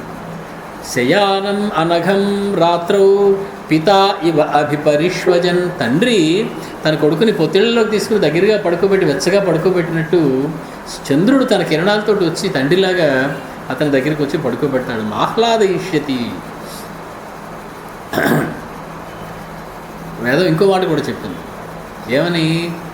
ఏతస్య ప్రశాసనే సూర్యచంద్రమసౌ విధృతౌ తిష్టతః. పరమాత్మ యొక్క అనుగ్రహం వల్లే చంద్రుడికి ఆ చల్లదనం, పరమాత్మ యొక్క అనుగ్రహం వల్లే సూర్యుడికి ఆ వెచ్చదనం. కాబట్టి ఎవరి అనుగ్రహం చేత వాళ్ళ స్థితిని కలిగి ఉన్నారో వాళ్ళు అనుగ్రహం ఇచ్చేటువంటి యజమానికి తమ యొక్క ప్రతాపాన్ని చూపిస్తారు. ఎక్కడైనా అతనికి ఎలా కావాలో అలాగే వాళ్ళు నడుచుకుంటారు. కానీ అంతేకాదమ్మా, దదౌ చాస్త్రాణి దివ్యాని తస్మై బ్రహ్మా మహౌజసే దానవేంద్రం హతం దృష్ట్వా తిమిధ్వజ సుతం రణే. ఈ శ్లోకాన్ని పట్టుకుని కొందరు కొంచెం బాధపడ్డారు. ఎందుకని? ఇది వాల్మీకి మహర్షి ఇంతవరకు ఎప్పుడు చెప్పలే. బాలకాండకు వచ్చే ముందే రామచంద్రమూర్తి ఒకసారి యుద్ధానికి వెళ్ళాడట. అక్కడ శంబరాసురుడు అనేటువంటి వాడిని ఒకడిని పట్టుకుని, శంబరాసుర సుతం తిమిధ్వజ సుతం వైజయంతి అనేటువంటి పురాణంలోకి వెళ్ళాట. ఎక్కడుంది? దండకారణ్యంలో ఉందిట. అంటే ఇప్పుడు వనవాసానికి వెళ్తూ మొట్టమొదటిసారిగా దండకారణ్యం చూడడం కాదు, ఎదురుకోసారి ఆయన ఇదంతా చెక్ చేస్తాడు. మరి ఎప్పటికైనా పనికొస్తుంది, ఇటుపక్క వెళ్ళొచ్చులే అని. ఆ దండకారణ్యంలో వైజయంతిపురంలో శంబరాసురుడు తిమిధ్వజుడు అనేటువంటి వాడి యొక్క కుమారుడిని సంహరించాడు. చప్పట్లు కొట్టి ఆనందపడిపోయి బ్రహ్మగారు దిగిపోయి కిందకు వచ్చి సమస్తమైనటువంటి అస్త్రాలు ఆయుధాలు ఆయనకి ఇచ్చాడట రామచంద్రమూర్తి. అవి తీసుకుని ఏమి ఎరగనట్టు చక్కగా వచ్చేసి మామూలుగా ఆడుకుంటున్నాడు అయోధ్యలో రామచంద్ర. ఇది మరి ఇంతవరకు మరి బాలకాండలో ఎప్పుడు చెప్పలేదండి, చెప్పరు మహాకవి. ఏది ఎప్పుడు ఎక్కడ ఎవరికి ఎంతవరకు అవసరమో అది అప్పుడు అక్కడ అందరికీ అంతవరకే చెప్తారు మహర్షి. అందుకే ఆయన మహర్షి, ప్రతి ఊరికే చెప్పరు. కానీ ఇది జరిగింది అని చెప్తున్నాడు ఆయన. బ్రహ్మదేవుడు అస్త్రాలు శంబరాసుని సంహరించినప్పుడు ఇచ్చాడు కదమ్మా రామచంద్రుడికి, అవన్నీ ఉన్నాయి కదా. విశ్వామిత్రుడు ఇవ్వడమే కాదు, సాక్షాత్ బ్రహ్మదేవుడే దిగి తన శస్త్రాలని రామచంద్రుడికి సమర్పించాడు ఒకసారి అని చెప్పి మనకు అర్థమవుతుంది దీనివల్ల. ఇది అసలు ఒరిజినల్గా రామాయణంలో లేదండి, ఇది ప్రక్షిప్తం, ఎవరో కావాలని పెట్టారు. అది అలా ఎలా కుదురుతుందండి? ఒకసారి దండకార్యానికి వెళ్ళి రావడం ఏంటి, మళ్ళీ వెళ్ళడం ఏంటి? మరి మొదటిసారి వెళ్ళినప్పుడు దశరథుడు అప్పుడు ఏడవలేదా? అప్పుడే పోవాలి కదా. ఇలాంటి మనకి రకరకాల ప్రశ్నలు వస్తాయి. కాబట్టి ఎంతవరకు తీసుకోవాలి అంతవరకు తీసుకోవాలి. దండకార్యాన్ని ఒకసారి వెళ్ళినట్టు, శంబరాసుడిని సంహరించినట్లు, బ్రహ్మ సంతోషించి అస్త్రాలు ఇచ్చినట్లు చెప్పింది ఆవిడ. తప్పు చెప్పదు కదా, అబద్ధం చెప్పదు కదా సుమిత్ర. కాబట్టి మనం జరిగిందని అనుకుంది. ససూర పురుష వ్యాఘ్ర స్వబాహుబలమాశ్రిత అసంత్రస్తోప్యరణ్యస్థో వేశ్మనీవ నివస్యతి. సూర్యుడైనటువంటి వాడు పురుష వ్యాఘ్రమైనటువంటి వాడు, తన బాహుబలం మీద తనకి నమ్మకం ఉన్నటువంటి వాడు అయినటువంటి రామచంద్రమూర్తి అడవిలో ఎలా ఉంటాడంటే, ఇంతవరకు మన అంతఃపురంలో ఉన్నాడే అయోధ్యలో, ఎంత సుఖంగా హాయిగా ఏమి పడుచుకోకుండా, అక్కడ కూడా అంత సుఖంగా ఏమి పడుచుకోకుండా అంత హాయిగా ఉంటాడమ్మా. నువ్వేమి కంగారు పడక్కర్లేదు. యస్యేషు పథమాసాద్య వినాశం యాంతి శత్రవః కథం న పృథివీ తస్య శాసనే స్థాతుమర్హతి. ఎవరు గనక బాణాన్ని ఒక్కసారి ఎక్కువ పెడితే సమస్తమైనటువంటి శత్రువులు కూడా వినాశాన్ని పొందుతారో అటువంటి వాడిని నేను సేవించుకోవాలి, నాకు అతని పతి కావాలని భూదేవి కోరుకోదమ్మా. కాబట్టి ఎప్పటికైనా నీ కుమారుడే ఈ పృథివీకి పతిగా అవుతాడు, విశ్వం సహా చక్రవర్తి అవుతాడు, ఈ భూమిని పరిపాలిస్తాడు, సర్వం సహా చక్రవర్తి సమ్రాట్ అవుతాడు మీ అబ్బాయి. దాని గురించి నువ్వు ఎందుకమ్మా కంగారు పడిపోతావు? యా శ్రీహి శౌర్యంచ రామస్య యా చ కళ్యాణ సత్వత నివృత్తారణ్యవాసః సహ క్షిప్రం రాజ్యమవాప్స్యసి. 3 ఉన్నాయి ఆ రామచంద్రమూర్తి దగ్గర అని చెప్తుంది ఆవిడ. ఏమిటట? శ్రీహి లక్ష్మి ఉందట, శౌర్యం అతని సూరస్య భావ శౌర్యం, తర్వాత ఇంకేముంది? కళ్యాణ సత్వత అంటే సూర్యుడు అతడు, వీరుడు అతడు, బాగా లక్ష్మి వైభవం ఉన్నటువంటి వాడు, మంగళకరమైనటువంటి ఒక బలం ఉన్నటువంటి వాడు. కొన్ని రకమైనటువంటి బలాలు అమంగళకరంగా ఉంటాయి, అవి నాశనానికి ఉపయోగపడతాయి. అలా కాకుండా సృష్టి చేయడానికి అవసరమైనటువంటి మంగళకరమైనటువంటి బలం కలిగి ఉండి శ్రీదేవితో కూడి ఉన్నటువంటి నివృత్తారణ్యవాస సహ, మొత్తం అరణ్యవాసాన్ని 14 ఏళ్ళు పూర్తి చేసుకుని చక్కగా క్షిప్రం రాజ్యమవాప్స్యతి, అతి త్వరలోనే మళ్ళీ రాజ్యాన్ని పొందుతాడమ్మా. ఏమిటి నీకు అంత కాన్ఫిడెన్స్, ఎలా చెప్తున్నావు? అసలు సంగతి చెప్తా విను. అద్భుతమైన శ్లోకం ఒకటి చెప్తుంది. ఏమంటుంది? సూర్యస్యాపి భవేత్ సూర్యః అగ్నేః అగ్నిః ప్రభోః ప్రభుః శ్రియః శ్రీశ్చ భవేదగ్ర్యా కీర్తిః కీర్త్యాః క్షమా క్షమా. సుమిత్రాదేవి తనకి బ్రహ్మజ్ఞానం ఉంది అని చెప్పడానికి ఉపయోగపడేటువంటి శ్లోకాలు ఇదొక శ్లోకం. సూర్యుడికి సూర్యుడు ఎవరనుకుంటున్నావు? రామచంద్రుడు. అగ్నికి అగ్ని ఎవరనుకుంటున్నావు? రామచంద్రుడు. సమస్తమైనటువంటి ప్రభువులకి ప్రభువు ఎవరనుకుంటున్నావు? రామచంద్రమూర్తి. శ్రీకి లక్ష్మీదేవికి శ్రియము కలిగించినటువంటి వాడు ఎవడనుకుంటున్నావు? మరి రామచంద్రమూర్తి. కీర్తికి కీర్తి ఇచ్చేవాడు ఎవడనుకుంటున్నావు? మరి రామచంద్రమూర్తి. క్షమాకి క్షమ ఇచ్చేవాడు ఎవడనుకుంటున్నావు? మరి రామచంద్రమూర్తి. ఈ శ్లోకాన్ని మనం కొంచెం జాగ్రత్తగా అనుసరించవలసి ఉంటుంది. సూర్యశ్చాపి భవేత్ సూర్యః, సూర్యుడు అనేటువంటి మండే అగ్నిగోళంలా మనకి కనపడుతుంది ఒకటి. అది అన్నాళ్ళు ఆ అగ్నిని, ఆ వేడిని అలా వెదజల్లితే ఎలా వస్తుందండి? దానికి ఏదో కారణం ఒకటి ఉండాలి కదా. మనకి కనపడుతున్నది అక్కడ కార్యం. సూర్యగోళము మండి మనకి వేడిని ఇవ్వడం అనేటువంటి కార్యం మనకి కనపడుతుంది. కార్యం ఉన్నప్పుడు కారణం ఉండి తీరుతుంది. అది మనకి వేదం చెప్పినటువంటి వ్యవహారం. కారణంతో ధ్యేయ, ఏదైనా నీకు కనపడగానే దాని వెనకాల ఉన్నటువంటి కారణం ఏమిటి అని ఆలోచించు అని చెప్పింది సనాతన భారతీయమైనటువంటి సంప్రదాయం. అంటే ది క్వశ్చనింగ్ మైండ్ని డెవలప్ చేసింది వేదం. సూర్యుడు మండుతున్నాడు, అది యాదృచ్ఛికంగా ఉంది, ఏదో విస్ఫోటనం జరిగిందో మరేదో జరిగింది, అది అలా మండుతాడు అంతే. అందులో ఏవో గ్యాసులు ఉన్నాయి, గ్యాసులు ఉంటే మండిపోవాలా? ఎందుకు మండాలి? కొన్నాళ్ళ తర్వాత మండడం ఆగిపోవచ్చు కదా, ఎందుకు ఆగిపోవడం లేదు? యుగాలుగా సూర్యుడు ఎందుకు అలా ప్రకాశిస్తూనే ఉన్నాడు?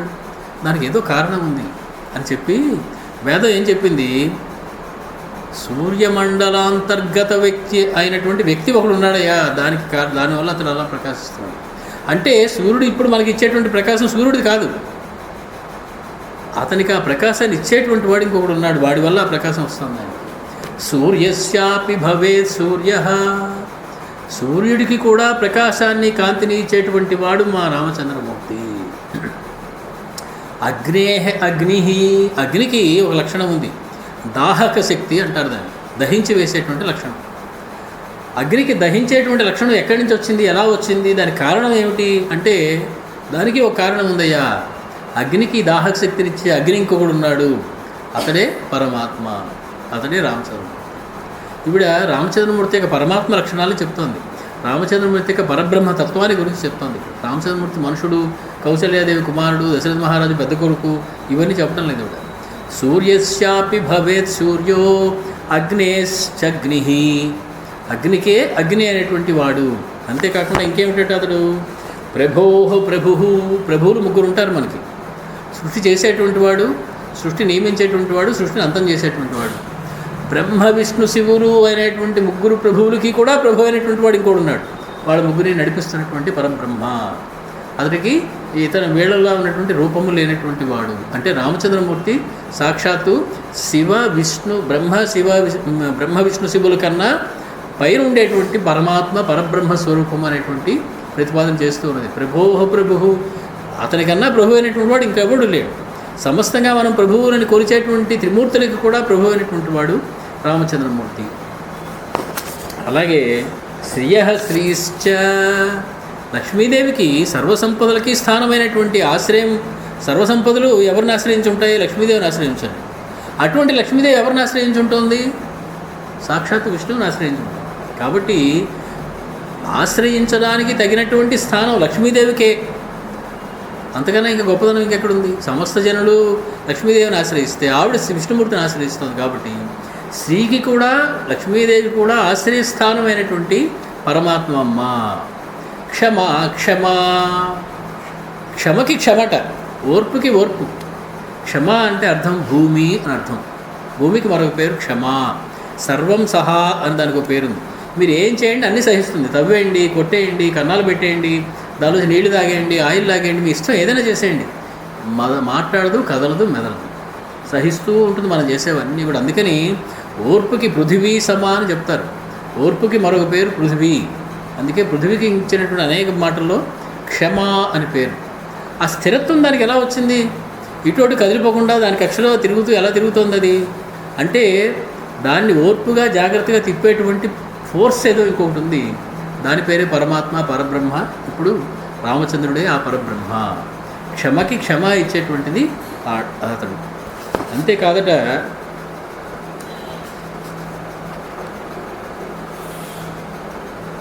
శ్రీశ్చ భవేదగ్ర్యా కీర్తి కీర్త్యా క్షమా. కీర్తి అనేటువంటిది ఒక లక్షణం. అది యశస్సు అనేది పుణ్యముల వల్ల వస్తుంది. ఒక మనిషికి కీర్తి అనేది కేవలం పుణ్యముల వల్ల వచ్చింది అంటే ఆ పుణ్యములు ఇచ్చేటువంటి వాడు ఒకడు ఉండాలి. అంటే కీర్తిని ఇచ్చేటువంటి వాడు కూడా అతడే అయి ఉండాలి. కేవలం మనం ప్రయత్నంతో మనకి కీర్తి వస్తుందంటే శుద్ధ పొరపాటు. కీర్తిని ఇచ్చేటువంటి వాడు ఇంకోటి ఉండాలి. కీర్తి అనేటువంటి కీర్తిని ఇచ్చిన వాడు ఇంకోటి ఉన్నాడు. ఇది కీర్తి అనేటువంటి దానికి గొప్పదనాన్ని ఇచ్చినటువంటి వాడు ఒకడు ఉన్నాడు. అతడు కీర్తికి కీర్తి, అతడే పరబ్రహ్మ, అతడే మా రామచంద్రమూర్తి. అంతేకాదట దైవతం దేవతానాంచ భూతానాం భూతసత్తమః. దైవతం దేవతానాంచ, దేవతలందరికీ కూడా పరదైవమైనటువంటి వాళ్ళు కొలుస్తారు దేవతలందరూ. మనందరం దేవతలను కొలుస్తాం. దేవతలందరూ ఎవరిని కొలుస్తారు? అతడట ఇతడు రామచంద్రమూర్తి, రామ పరబ్రహ్మము. కాబట్టి అటువంటి వాడయ్యా. భూతానాం భూతసత్తమః, భూతములన్నింటిలోనూ కూడా మిక్కిలి సత్తము కలిగినటువంటి, ఉనికి కలిగినటువంటి భూతమట. భూతము అనేటువంటి మాటకి ఉనికి కలది అని అర్థం. భూసత్తాయాం అని ఉనికి కలిగిన దాని పేరు భూతము. మనం అంటే భూతం అంటే దయ్యాలు భూతాలు అనేటువంటి ఉద్దేశం కాదు. కానీ అన్నిటికన్నా పెద్ద భూతం ఎవరయ్యా అంటే మా స్వామి అంటే. అందుకే మనకి విష్ణు సహస్రనామం కూడా చెప్తుంది. మహద్భూతం అనేటువంటి మాట ఉంది విష్ణు సహస్రనామంలో. విష్ణుమూర్తి నేను దేవుణ్ణి నమ్మనండి, దయ్యాలు భూతాలే కొలుస్తానండి అంటే కొలు అన్నారట. కానీ కొలిచినప్పుడు చిన్న చిన్న భూతాలను కొలకు, మహద్భూతం అవుతుంది దాని కొలు. మహద్భూతం ఎవరంటే మళ్ళీ మా విష్ణుమూర్తి. అంటే చాలా పెద్ద ఉనికి కలవాడు, ఈ సృష్టి అంతా కూడా ఆక్రమించినంతటి ఉనికి కలవాడు, అంతటి సత్తా కలవాడు. కాబట్టి అతడు మహద్భూతమయ్యాడు. భూతానాం భూత సత్తమః, భూతములన్నింటికీ కూడా సత్తా ఇచ్చేటువంటి భూతం ఏదయ్యా అంటే ఆ పరబ్రహ్మ, అతడే మా రామచంద్రమూర్తి అని చెప్తున్నాడు. చెప్పి ఇవన్నీ మంచి గుణాలు చెప్పారు రామచంద్రమూర్తి. ఏమేమిటి చెప్పారు? సూర్యుడిలా ప్రకాశిస్తాడు, అగ్నిలా దాహక శక్తికి తనే ఇస్తాడు, ప్రభువులందరికీ కూడా అతడే ప్రభువు, లక్ష్మీదేవి కూడా ఆశ్రయమైనటువంటి వాడు, కీర్తికి కూడా కీర్తినిచ్చేటువంటి వాడు, భూమికి కూడా ఓర్పు ఆ క్షమాగుణాన్ని కలిగించేటువంటి వాడు, దేవతలందరికీ దేవుడు, భూతములందరికన్నా మహద్భూతము. ఇవన్నీ మంచి గుణాలు బాగానే ఉన్నాయి. కానీ మంచి గుణాలు ఉన్నాయని చెప్తే సరిపోదు, చెడ్డ గుణాలు లేవని కూడా చెప్పాలి. మా అబ్బాయి చాలా బాగా చదువుతాడండి, అన్నిట్లోనూ ఫస్టే, మంచి గుణాలు బాగున్నాయి. కానీ అండి వాడికి లేని దురలవాట్లు లేవు, ఆ ఒక్కటే. అందుకని ఏం చేయాలి? మంచి గుణాలు ఉన్నాయి, చెడ్డ గుణాలు లేవు, అది కూడా చెప్పాలి. మంచి గుణాలు ఉన్నాయంటే సరిపోదు. ఇప్పుడు అన్ని మంచి గుణాలు చెప్పి తస్యకే హ్యగుణాదేవి, అతనికి అగుణం ఏదైనా ఉందమ్మా, గుణం కానిది ఏదైనా ఉందా, చెడు గుణం ఏదైనా ఉందా? ఒక్క చెడు గుణం కూడా లేదమ్మా. అందుకే అంటారు గుణాః దోషాః సంఖ్యాతుం నైవ శక్యంతే, గుణాః దోషాః శార్ంగిణః. ఆ శార్ంగి విష్ణుమూర్తి యొక్క గుణాలను నువ్వు లెక్కపెట్టలేవు, దోషాలు కూడా నువ్వు లెక్కపెట్టలేవు. ఆశ్చర్యపోయి ఏడా గుణాలు లెక్కపెట్టలేము, బాగానే అన్నీ మంచి గుణాలే, ఓ వందల కొద్దీ ఉన్నాయి, అనంత కళ్యాణ గుణ వైభవం ఉంది, దోషాలు కూడా లెక్కపెట్టలేము. అదేమిటి అంటే ఆనంతత్వాత్ ప్రథమో రాశి అభావస్య ద్వితీయకః. మొదటి ఎందుకు లెక్కపెట్టలేవు? ఆనంతత్వాత్, అనంత కళ్యాణ గుణములు కాబట్టి నువ్వు లెక్కపెట్టలేవు. రెండో ఎందుకు లెక్కపెట్టలేవు? అభావశ్చ, ఒక్క గుణం కూడా లేదు కాబట్టి నువ్వు లెక్కపెట్టలేవు. ఒక గుణాలు లెక్కపెట్టలేవు, దోషాలు లెక్కపెట్టలేవు. ఆయన విష్ణుమూర్తి మొదటివి అనంతం కాబట్టి రెండవ లేవు కాబట్టి. అలాగే ఇప్పుడు చెప్తోంది, అటువంటి వాడికి ఒక్క గుణం చూపించ తెలియను, ఒక్క గుణమైనా ఉందా మా వాడికి? గుణం కానిది ఏదైనా ఉందా? కాబట్టి ఇన్ని గొప్ప గుణాలు ఉన్నటువంటి వాడికి కొన్ని అగుణాలు ఉండొచ్చు ఒక్కొక్కసారి. ఆయన చాలా బలవంతుడండి, మనకి ఏం కావాల్సి చేసి పెడతాడండి. కానీ కోపం అండి, చిరాకండి, వెళితే తిడతాడండి, అవన్నీ చూస్తే మనకు మళ్ళీ గొడవ అయిపోతుంది. కాబట్టి ఇన్ని మంచి గుణాలు అటువంటి రామచంద్రమూర్తికి ఒక్క గుణం కూడా లేదన్నమాట. కాబట్టి అటువంటి వాడిని ఎవరైనా ఏమైనా చేయగలరా? దుర్గుణాలు కానీ అగుణాలు కానీ ఉంటే వాడిని దెబ్బకొట్టడం సులువు. ఒక్క గుణము లేనటువంటి వాడిని ఏం చేయగలుగుతాం తల్లి? పృథివ్యాసః వైదేహ్యా శ్రియా చ పురుషర్షభః క్షిప్రం త్రిసృభిరేతాభిః సహ రామో అభిషేక్ష్యతి. మా రామచంద్రమూర్తికి పృథివ్యాసః, భూమి అంటే ఈ అయోధ్య పట్టణంతో, ఈ నగరంతో, ఈ ఇక్ష్వాకు రాజ్యంతో, సహ వైదేహ్యా సీతాదేవితోటి, శ్రియాచ సమస్తమైనటువంటి వైభవంతో అతడు క్షిప్రం ఏతాభిస్సహ రామో అభిషేక్షతి, మూడింటితోటి కూడిన వాడి అతి త్వరలోనే రామచంద్రమూర్తి పట్టాభిషేకాన్ని చేసుకుంటాడు. అతి త్వరలో అంటే ఒక 14 ఏళ్ళలో. 60 ఏళ్ళు పరిపాలించాడు. మనం దశవర్ష సహస్రాన్ని దశవర్ష శతాన్ని 11,000 సంవత్సరాలు పరిపాలించిన వాడికి 14 ఏళ్ళు ఒక లక్ష్యం ఉందండి, అందులో ఒక లక్ష్యం ఉంది. కాబట్టి అతి త్వరలోనే మళ్ళీ ఇతనికి అభిషేకం జరుగుతుంది, మనమే కంగారు పడకు అంటోంది. కానీ శ్రీ భూ నీలా సమేతమైనటువంటి పరమాత్మను జరుగుతోంది. భూమితో కూడిందట, భూదేవితోటి, శ్రీయాచ లక్ష్మీదేవితో కూడిందట, సీతాదేవితో కూడిందట ఆయన యొక్క మూర్తి. శ్రీభూ సమేతమైనటువంటి ఆ నారాయణమూర్తి యొక్క స్వరూపమే ఇదడమ్మా అని చెప్తోంది. భూమితోటి, వైదేహి సీతాదేవితోటి, లక్ష్మీదేవితోటి కూడా కూడినటువంటి స్వరూపంగా ఆవిడ విష్ణుమూర్తి యొక్క, నారాయణమూర్తి యొక్క స్వరూపంగా ఆవిడ రామచంద్రమూర్తిని వర్ణిస్తూ ఉన్నది. దుఃఖజం విసృజంత్యాశ్రం నిష్క్రామంతముదీక్షయం అయోధ్యాయాం జనా సర్వే శోకవేగ సమాహతాః. అయోధ్యలో జనమందరూ కూడా రామచంద్రమూర్తి వెళ్ళిపోయాడు అని చెప్పి దుఃఖంతో కూడినటువంటి కన్నీళ్ళని విడుస్తూ ఉన్నారు. అటువంటి వాడిని అప్పుడు నువ్వేం చేయాలి? వాళ్ళని నువ్వు ఓదార్చాలి మహారాణిగా. నువ్వు అది మానేసి నువ్వు బేరమని ఏడుస్తుంటే వాళ్ళందరూ ఏమైపోతారు? ఉషచీరధరం దేవం గచ్చంతం అపరాజితం సీతేవానుగతా లక్ష్మీ తస్య కిం నామ దుర్లభం. రహస్యాన్ని చెప్తోంది, మరొక రహస్యాన్ని, రామచంద్రమూర్తి యొక్క తత్వంలోని రహస్యాన్ని. నారచీరలు ధరించిన వాడే గచ్చంతం వెళుతున్నటువంటి అపరాజితం. అపరాజిత అంటే వైకుంఠము అని అర్థం. అపరాజితం అంటే వైకుంఠానికి అధిపతి అయినటువంటి శ్రీమన్నారాయణుడు అర్థం. పై అర్థాన్ని చూస్తే ఓటమి లేనటువంటి వాడు అపరాజితుడు. అటువంటి వాడిని సీతేవ అనుగత లక్ష్మీ, అనుసరించి ఎవరు వెళ్ళారనుకుంటున్నావు ఆయన వెనకాల? సీత అనేటువంటి రూపం వేసుకుని వచ్చినటువంటి లక్ష్మీదేవి, సాక్షాత్తు లక్ష్మీదేవి సీత అనేటువంటి రూపంలో ఆయన అనుసరించి వెళుతోంది అపరాజితుడైనటువంటి ఆ రామచంద్రమూర్తిని. తస్య కిం నామ దుర్లభం, పక్కన ఆవిడ ఉంటే, సీతాదేవి ఉంటే, శక్తి అనేటువంటి సీతాదేవి ఆయన పక్కన ఉంటే కిం నామ దుర్లభం, అతనికి దుర్లభమైనటువంటిది ఏముంది? అందుకే ప్రక్కల నిలబడి, ఆయన ప్రక్క నిలబడి సేవ చేసేటువంటి సీతాదేవి కనుక ఉన్నట్లయితే ఆయనకి ఏదీ కూడా దుర్లభమైనటువంటిది లేదు. ఎందుకంటే వైకుంఠానికి అధిపతి అయినటువంటి వాడు. ధనుర్గ్రహవరో యస్య బాణఖడ్గాస్త్రభృత్ స్వయం లక్ష్మణో వ్రజతి హ్యగ్రే తస్య కిం నామ దుర్లభం. అటువంటి వాడికి అసలు దుర్లభమైనది ఏదైనా ఉంటుందా? ఎటువంటి వాడికి? సీతాదేవి పక్కన ఉన్నటువంటి వాడికి. ఇంకా ఎటువంటి వాడికి? ఒక చేత్తో ఖడ్గాన్ని, ఒక చేత్తో ధనుసుని పట్టుకుని లక్ష్మణుడు అంతటి వాడు వెనకాల నడుస్తుంటే అటువంటి వాడికి దుర్లభం ఏదైనా ఉంటుందా తల్లి? నివృత్తవనవాసంత్రం ద్రష్టాసి పునరాగతం జహి శోకంచ మోహంచ దేవి సత్యం బ్రవీమితే. కాబట్టి వనవాసాన్ని పూర్తి చేసుకుని అతి త్వరలో నీ దగ్గరికి వచ్చినటువంటి రామచంద్రమూర్తిని నువ్వు చూస్తావు. శోకం మోహంచ జహి, శోకాన్ని మోహాన్ని విడిచిపెట్టు, నేను సత్యాన్ని పలుకుతున్నాను. శిరసా చరణావేతౌ వందమానమనిందితే పునర్ద్రక్ష్యసి కళ్యాణి పుత్రం చంద్రమివోదితం. ఆకాశంలో ఏమి మేఘాలు లేనప్పుడు చంద్రుడు ఉదయిస్తుంటే ఎంత ఆనందంగా ఉంటుంది. అలాగా అయోధ్య నగరం అనేటువంటి ఆకాశంలో రామచంద్రమూర్తి ఉదయిస్తున్నట్టుగా వస్తాడమ్మా నీ దగ్గరికి.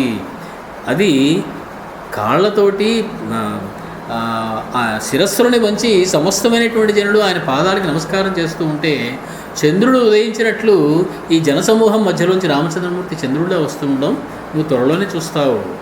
పునఃప్రవిష్టం దృష్ట్వా తం అభిషిక్తం మహాశ్రియం సముత్స్రక్ష్యసి నేత్రాభ్యాం క్షిప్రమానందజంపయ. ఎందుకు ఊరికే కన్నీరు అలా వృధా చేసుకుంటున్నావు? ఇందాక నుంచి ఏడ్చిన ఏడుపు ఏడవకుండా ఏడుస్తున్నావు, కళ్ళనీళ్ళు పెట్టుకుని. కొన్ని దాచుకో. ఎందుకని? మళ్ళీ రామచంద్రమూర్తి వచ్చినప్పుడు ఆనందంతో ఇవి బయటికి రావాలి, ఆనంద బాష్పాలుగా ఇవి బయటికి రావాలి. కాబట్టి కొన్ని దాచుకో తల్లి. నేత్రముల నుంచి నువ్వు ఆనందంతో కూడినటువంటి కన్నీరు నువ్వు విడిచిపెట్టవలసినటువంటి సమయం త్వరలోనే వస్తుంది.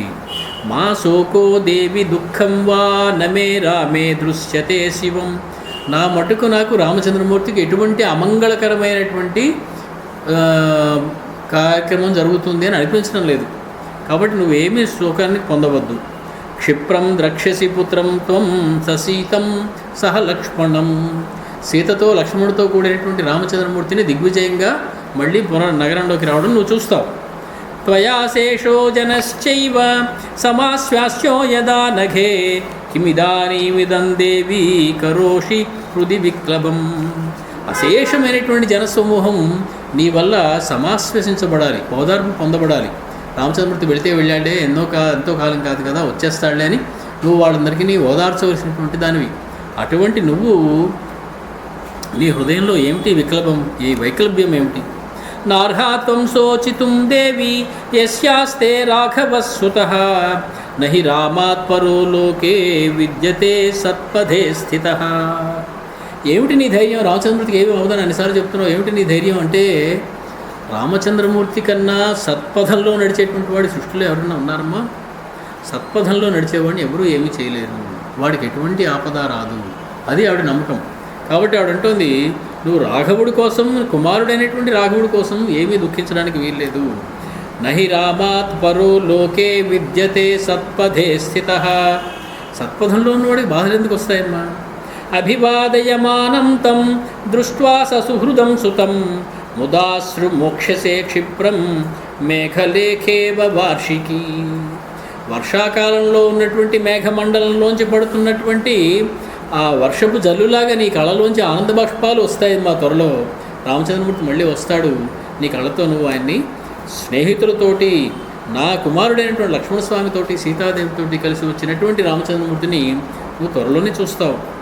ఉస్త్రస్తే వరద క్షిప్రమయోధ్యాం పునరాగత పాణిభ్యాం మృదుపీనాభ్యాం చరణౌ పీడయిష్యతి. కళ్ళ కట్టినట్టు చెప్పేస్తుంది ఆవిడ జరగబోయేది. ఆవిడకి ఒక నిజంగా జరిగిపోయిందేమో అనిపించేలా చెప్పేస్తుంది. ఏమిట, మళ్ళీ వచ్చి రామచంద్రమూర్తి తన మృదువైనటువంటి బలిష్టమైనటువంటి చేతులతోటి నీ పాదాలు రెండు పట్టుకుని నమస్కరిస్తూ నీకేసి ఇలా చూస్తాడమ్మా. అది త్వరలో, అది నువ్వు త్వరలోనే చూస్తావు సుమా. అభివాద్య నమస్యంతం సూరం ససుహృదం సుతం ముదాశ్రై ప్రోక్షసి పునః మేఘరాజి ఇవాచలం. ఒక కొండ మీద మేఘం వర్షించినట్లుగా రామచంద్రమూర్తి అనేటువంటి కొండ మీద నీ కళ్ళు అనేటువంటి మేఘాలు ఆనంద బాష్పాలు అనేటువంటి వర్షజలాన్ని చూసి కురిపించి అతన్ని తడిపేస్తాయమ్మా. అతడు నీకు నమస్కారం పెడుతూ ఉంటాడు స్నేహితులతో పాటు వచ్చి. ఆశ్వాసయంతి వివిధైశ్చ వాక్యై వాక్యోపచారే కుశలానవద్యా రామస్య తాం మాతరమేవ ముక్త్వా దేవీ సుమిత్రా విరరామ రామ. కవిత్వం అంటే ఇది. రాయాలంటే వాల్మీకి మహర్షి రాయాలి. విరరామ రామ. రామ అంటే సుమిత్రాదేవి, విరరామ ఇంకా ఆపేసింది చెప్పడం. రామశబ్దాన్ని ఎలా వాడుతున్నాడు చూడండి. ఒక పాదంలో 4 సార్లు వాడాడు. రామస్య తాం మాతరమేవ ముక్త్వా దేవీ సుమిత్ర విరరామ రామ. ఎన్నిసార్లు రామశబ్దాన్ని వాడితే అంత ఆనందం మహర్షికి. ఆ సుమిత్రని విరరామ రామ అండంలోనే అద్భుతమైనటువంటి ఆనందం. అంటే నిరంతరము రామబ్రహ్మమనే ధ్యానము చేస్తున్నటువంటి సుమిత్ర గురించి చెప్పాలి అంటే రామశబ్దం లేకుండా ఎలా చెప్తాడు? ఇన్నిసార్లు 4 సార్లు రామశబ్దం ఒకే పాదంలో వాడి ఆయన చెప్తూ ఉన్నాడు. వాక్యోపచారే కుశల. అవతల వాళ్ళని పరామర్శించడంలో, ఓదార్చడంలో నేర్పరి అనేటువంటి ఆవిడ ఆశ్వాసయంతి, ఆవిడ్ని ఆశ్వాసం చేసింది కౌసల్యాదేవి. నిశమ్యత లక్ష్మణ మాతృవాక్యం రామస్య మాతు నరదేవ పత్న్యాః సద్య శరీరే విననాశ శోకః శరద్గతో మేఘ ఇవాల్పతోయః. ఎక్కువ నీరు లేకుండా మామూలుగా పొడిగా ఉండేటువంటి శరత్కాలంలోని తెల్లని మేఘం పెద్ద గాలి వస్తే సులువుగా పైకి ఎగరగొట్టేయబడుతుంది. వానాకాలం మేఘాలు అంత సులువుగా బయటికి ఎగరగొట్టబడి బరువుగా ఉంటాయి నీటితో తడిసి. ఈవిడ కన్నీరంతా అప్పుడే కార్చేసింది, అంతా పొడైపోయింది, డ్రై అయిపోయింది ఆవిడ కౌసల్యాదేవి. ఇప్పుడు నిశమ్యత లక్ష్మణ మాతృవాక్యం, సుమిత్రాదేవి వాక్యం అంటల్లా, లక్ష్మణ మాతృవాక్యం, లక్ష్మణుడి యొక్క గొప్పదనాన్ని తెలియజేస్తూ ఆయన ఒక మాట ఇందాలో చాలా చెప్పింది. బట్ అటువంటి లక్ష్మణుడి యొక్క తల్లి యొక్క వాక్యాన్ని విని ఎవరు ఉన్నది? రామస్య మాతు, రాముడి యొక్క తల్లి. సద్య శరీరే విననాశ శోక, తన శోకాన్నంతటినీ కూడా పోగొట్టుకుని మనస్సు తేలికబడిపోయింది ఆవిడకి. రాముడి యొక్క పరబ్రహ్మతత్వాన్ని అవగాహన చేసుకున్నాను అనుకుంది, కొంత శోకాన్ని తగ్గించుకుంది కౌసల్యాదేవి. అనురక్త మహాత్మానం రామం సత్యపరాక్రమం అనుజగ్ముహు ప్రయాంతం తం వనవాసాయ మానవాః. కట్ చేస్తే అంటుంటారు చూడండి, అది చూపిస్తున్నాడు మహర్షి వాల్మీకి మనకి. ఇప్పుడు అంతఃపురం నుంచి మనం బయటకు వచ్చేసాము, అక్కడ రామచంద్రమూర్తి వెళుతున్నాడు, అక్కడికి వచ్చాము, సీన్ అక్కడికి మారింది. ఆయన అనురక్త మహాత్మానం రామం సత్యపరాక్రమం అనుజగ్ముహు ప్రయాంతం తం వనవాసాయ మానవాః. వనవాసం కోసం వెళుతున్నటువంటి రామచంద్రమూర్తి, సత్యపరాక్రముడైనటువంటి రామచంద్రమూర్తిని అనురక్తాః మానవాః, ఆయన యందు మిక్కిలి ప్రేమ ఉన్నటువంటి సమస్తమైనటువంటి జనులు కూడా, అయోధ్యలో వాళ్ళందరూ కూడా అనుజగ్ముహు, అతని వెనకాలే వెళ్ళడం మొదలెట్టారు. వదలటం లేదు వాళ్ళు ఎంత చెప్పినా కూడా. నివర్తితేపి చ బలాత్ సుహృద్వర్గే చ రాజ్యని నైవతే సన్యవర్తంత రామస్యానుగతారథం. రథం ఎక్కేశాడు, రథాన్ని వేగంగా పోనీ అని చెప్పాడు సుమంతుడితో. రథం కదులుతూ ఉన్నది. గబగబా అడుగులు వేసుకుంటూ జనం అందరూ కూడా రథం వెనకాలే, రథం పట్టుకుని పరిగెడుతూ ఉన్నారు. ఆ రథం వెనకాలే ఆగకుండా నడుస్తూ ఉన్నారు. అమాత్యులు వాళ్ళందరూ కూడా అందులో భాగంగా రాముడి వెనకాల నడుస్తున్నారు చాలామంది. అయోధ్యా నిలయానాం హి పురుషాణాం మహాయశాః బభూవ గుణసంపన్నః పూర్ణచంద్ర ఇవ ప్రియః. పూర్ణచంద్రుణ్ణి కాసేపు చూసాక ఇంకా చాలేవా వెళ్ళిపోదాం పదా అని అంటే వదలబుద్ధి వేస్తుందా? ఎంత ఆనందం ఇస్తాడు చంద్రుడు, పున్నమి చంద్రుడు. అలాగే రామచంద్రమూర్తి అనేటువంటి చంద్రుడు వెళ్ళిపోతూ ఉంటే వీళ్ళు చూసేసి ఇంక చాలే చూసాం, ఎంతసేపు చూస్తాం అని వెనక్కి రావాలనేటువంటి అనిపించడం లేదట అయోధ్యలో ఉన్నటువంటి జనం ఎవరికి కూడా. ఎందుకనయ్యా అంటే గుణసంపన్న, అంత అద్భుతమైనటువంటి అందమైనటువంటి గుణములు కలిగినటువంటి స్వామి మా స్వామి. సయాచ్యమాన కాకుస్తః స్వాభిప్రకృతిభిస్తదా కుర్వాణప్పితరం సత్యం వనమేవాన్వపద్యత. వీళ్ళు రామయ్య వెళ్ళకు, ఆగు ఆగు అని ఎంత అరుస్తూ ఉన్నా కూడా, వెనకాల నడుస్తూ ఉన్నా కూడా, పరిగెడుతూ ఉన్నా కూడా ఆయన సత్యప్రతిజ్ఞుడై తండ్రి యొక్క సత్యవాక్యాన్ని ఉంచాలి అనేటువంటి ఉద్దేశంతో వనమేవ అన్వపద్యత, వనం వైపే ఆయన ప్రయాణం కొనసాగుతూ ఉన్నది. అవేక్షమాణ సస్నేహం చక్షుషా ప్రపిబన్నివ ఉవాచ రామః స్నేహేన తాః ప్రజాః స్వప్రజా ఇవ. ఆ జనాన్ని తన సొంత బిడ్డలులా చూసేటువంటి రామచంద్రమూర్తి తన బిడ్డలందరూ పరిగెట్టుకుంటూ వస్తుంటే ఎండలో కాళ్ళు మాడుచుకుంటూ నడవలేక ఆయాసపడుతూ వేగంగా వెళ్ళేటువంటి రథం వెనకాల వస్తూ ఉంటే ఒక్కసారి వాళ్ళకేసి చూశాట. ఎలాగా చక్షుషా ప్రపిబన్నివ, కళ్ళతోటి వాళ్ళ యొక్క ఆదరాభిమానాన్ని త్రాగేస్తున్నాడు అన్నట్టుగా చూశాడట రామచంద్రమూర్తి వాళ్ళకేసి. యా ప్రీతి బహుమానశ్చ మయి అయోధ్యా నివాసినాం మత్ప్రియార్థం విశేషేణ భరతే సా నివేశ్యతాం. మీ అందరికీ ఎంత ప్రేమరా నేనంటేను, ఎంత ప్రేమగా నా మీద వస్తున్నారు. కానీ ఒకటి గుర్తుపెట్టుకోండి, ఈ అంతటి ప్రేమని కూడా ఇవాళ నుంచి మా భరతుడి మీద చూపించండి, మా భరతుడికి ఇవ్వండి ఈ ప్రేమ అంతటిని. సహి కళ్యాణ చారిత్ర కైకేయ్యానందవర్ధన కరిష్యతి యథావద్వః ప్రియాణి చ హితాని చ. కైకేయానందవర్ధనుడైనటువంటి ఆ భరతస్వామి మీకు అందరికీ ఎప్పుడూ ప్రియాన్ని హితాన్ని చేస్తాడని గుర్తుపెట్టుకోండి. అతనికి నా మీద చూపినటువంటి ప్రేమని ఇవాళ నుంచి అతని మీద చూపించండి. జ్ఞానవృద్ధో వయో బాలో మృదు వీర్యగుణాన్వితః అనురూపః సవో భర్త భవిష్యతి భయాపహ. రామచంద్రమూర్తి వెళ్ళిపోతున్నాడు రేపటి నుంచి, మాకు ఎలాగా అనేటువంటి భయం మీకేం అక్కర్లా. మీ భయాన్ని తొలగించేటువంటి వాడు ఉన్నాడు మా భరతస్వామి. అది ఎలాంటి వాడు? జ్ఞానవృద్ధుడు, చాలా మంచి పాండిత్యం కలిగినటువంటి వాడు, శాస్త్రాలని తెలిసినటువంటి వాడు, ధర్మాధర్మం సద్సద్వివేకం కలిగినటువంటి వాడు. వయః బాలః, వయస్సులో బాలుడే, చిన్నవాడే. మృదుః, చాలా మృదు స్వభావం కలిగినటువంటి వాడు, ఎప్పుడు మీ మీద కోపం చూపించడు. వీర్య గుణాన్వితః, చాలా అద్భుతమైనటువంటి శౌర్యం కలిగినటువంటి వాడు. అనురూపః, మీకు ఎటువంటి వాడు ప్రభువుగా ఉంటే తగినటువంటి వాడు అటువంటి వాడు. భర్త భవిష్యతి, మీ అందరికీ కూడా అతడే రాజు కాబోతున్నాడు. సహి రాజగుణైః యుక్తః యువరాజः సమీక్షితః అపి చాపి మయా శిష్టైః కార్యం వో భర్తృశాసనం. కాబట్టి మీరందరూ ఏమి చేయాలి? రాజాజ్ఞని పాటించాలి. ఎవరు రాజు? భరతుడు రాజు. మీరైనా రాజాజ్ఞని పాటించాలి, లక్ష్మణుడైనా రాజాజ్ఞనే పాటించాలి, నేనైనా భరతుడి యొక్క రాజాజ్ఞనే పాటించాలి. కాబట్టి మీకేదో భరతుడిని అప్పచెప్పేసి నేను వెళ్ళిపోతున్నాను అనుకోకండి. నేను ఎవరి అధీనంలో ఉంటాను? ఇవాళ నుంచి భరతుడు అధీనంలో ఉంటాను. కాబట్టి మీరందరూ కూడా భరతుడు అధీనంలోనే ఉండాలి. భరతుడి యొక్క ఏం చెబితే అదే మీరు విని అతనికి మంచి కలిగేలాగా మీరు నడుచుకోవాలి. నచ తప్యేద్యథా చాసౌ వనవాసంగతే మయి మహారాజస్తథా కార్యో మమ ప్రియ చికీర్షయా.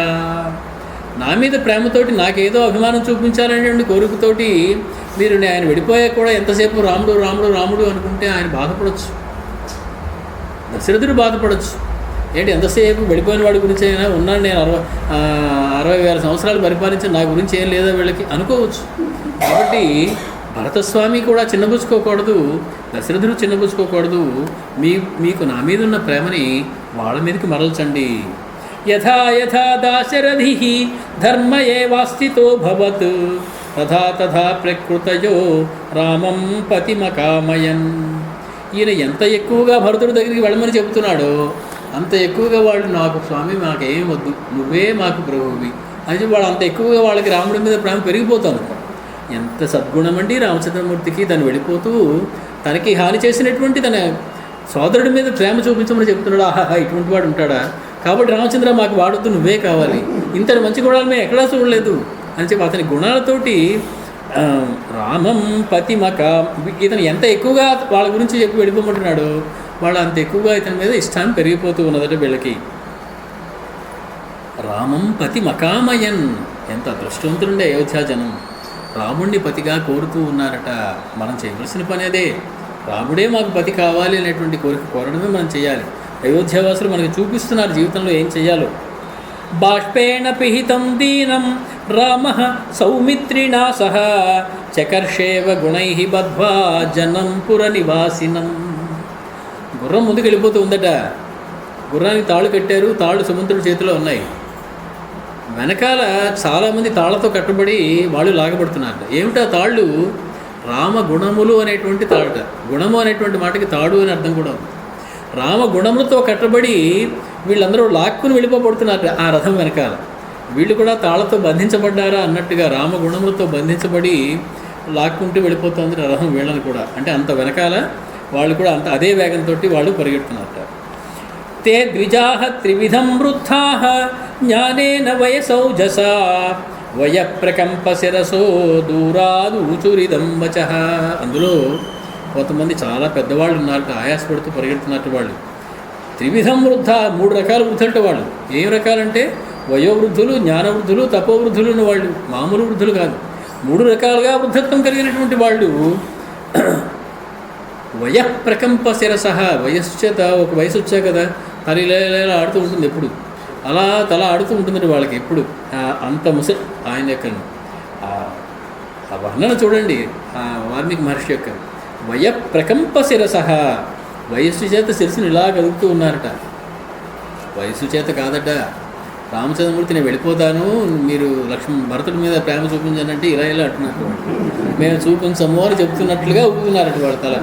వయస్సు చేత ఊగుతోందేమో మనం భ్రాంతి పడతాం, కానీ వాల్మీకే పడ్డాడు భ్రాంతి. వయ ప్రకంప శిరస అనే మాట వాడాడు. వయస్సు చేత కదులుతున్నటువంటి శిరస్సు కలగాలి. దూరం నుంచి ఎందుకంటే దగ్గర నుంచి మాట్లాడచ్చు కదా అంటే దగ్గరికి రాలేరు వాళ్ళు. ఎందుకంటే వాళ్ళు నడిచే వేగం కన్నా రథం వేగం చాలా ఎక్కువ. ఎంత వేగంగా నడిచినా వాళ్ళు ఎప్పుడూ రథం కన్నా చాలా దూరంగానే ఉంటారు. వహంతో జవనారామం భోభో చాత్యాస్తురంగమాః నివర్తధ్వం నగంతవ్యం హితా భవత భర్తరి. వాళ్ళైతే తెలివైన వాళ్ళు, జ్ఞానవృద్ధులు కదా. ఎంత గట్టిగా మాట్లాడినా వాళ్ళ గొంతు పెగలదు కొంతకన్నా. ఒక వయసు తర్వాత గట్టిగా అరవలేరు కదా. ఇక్కడి నుంచి గట్టిగా మాట్లాడితే రామచంద్రమూర్తికి ఎలాగో వినపడదు. అందుకని బాగా వినేటువంటివి కొన్ని ఉన్నాయట అక్కడ.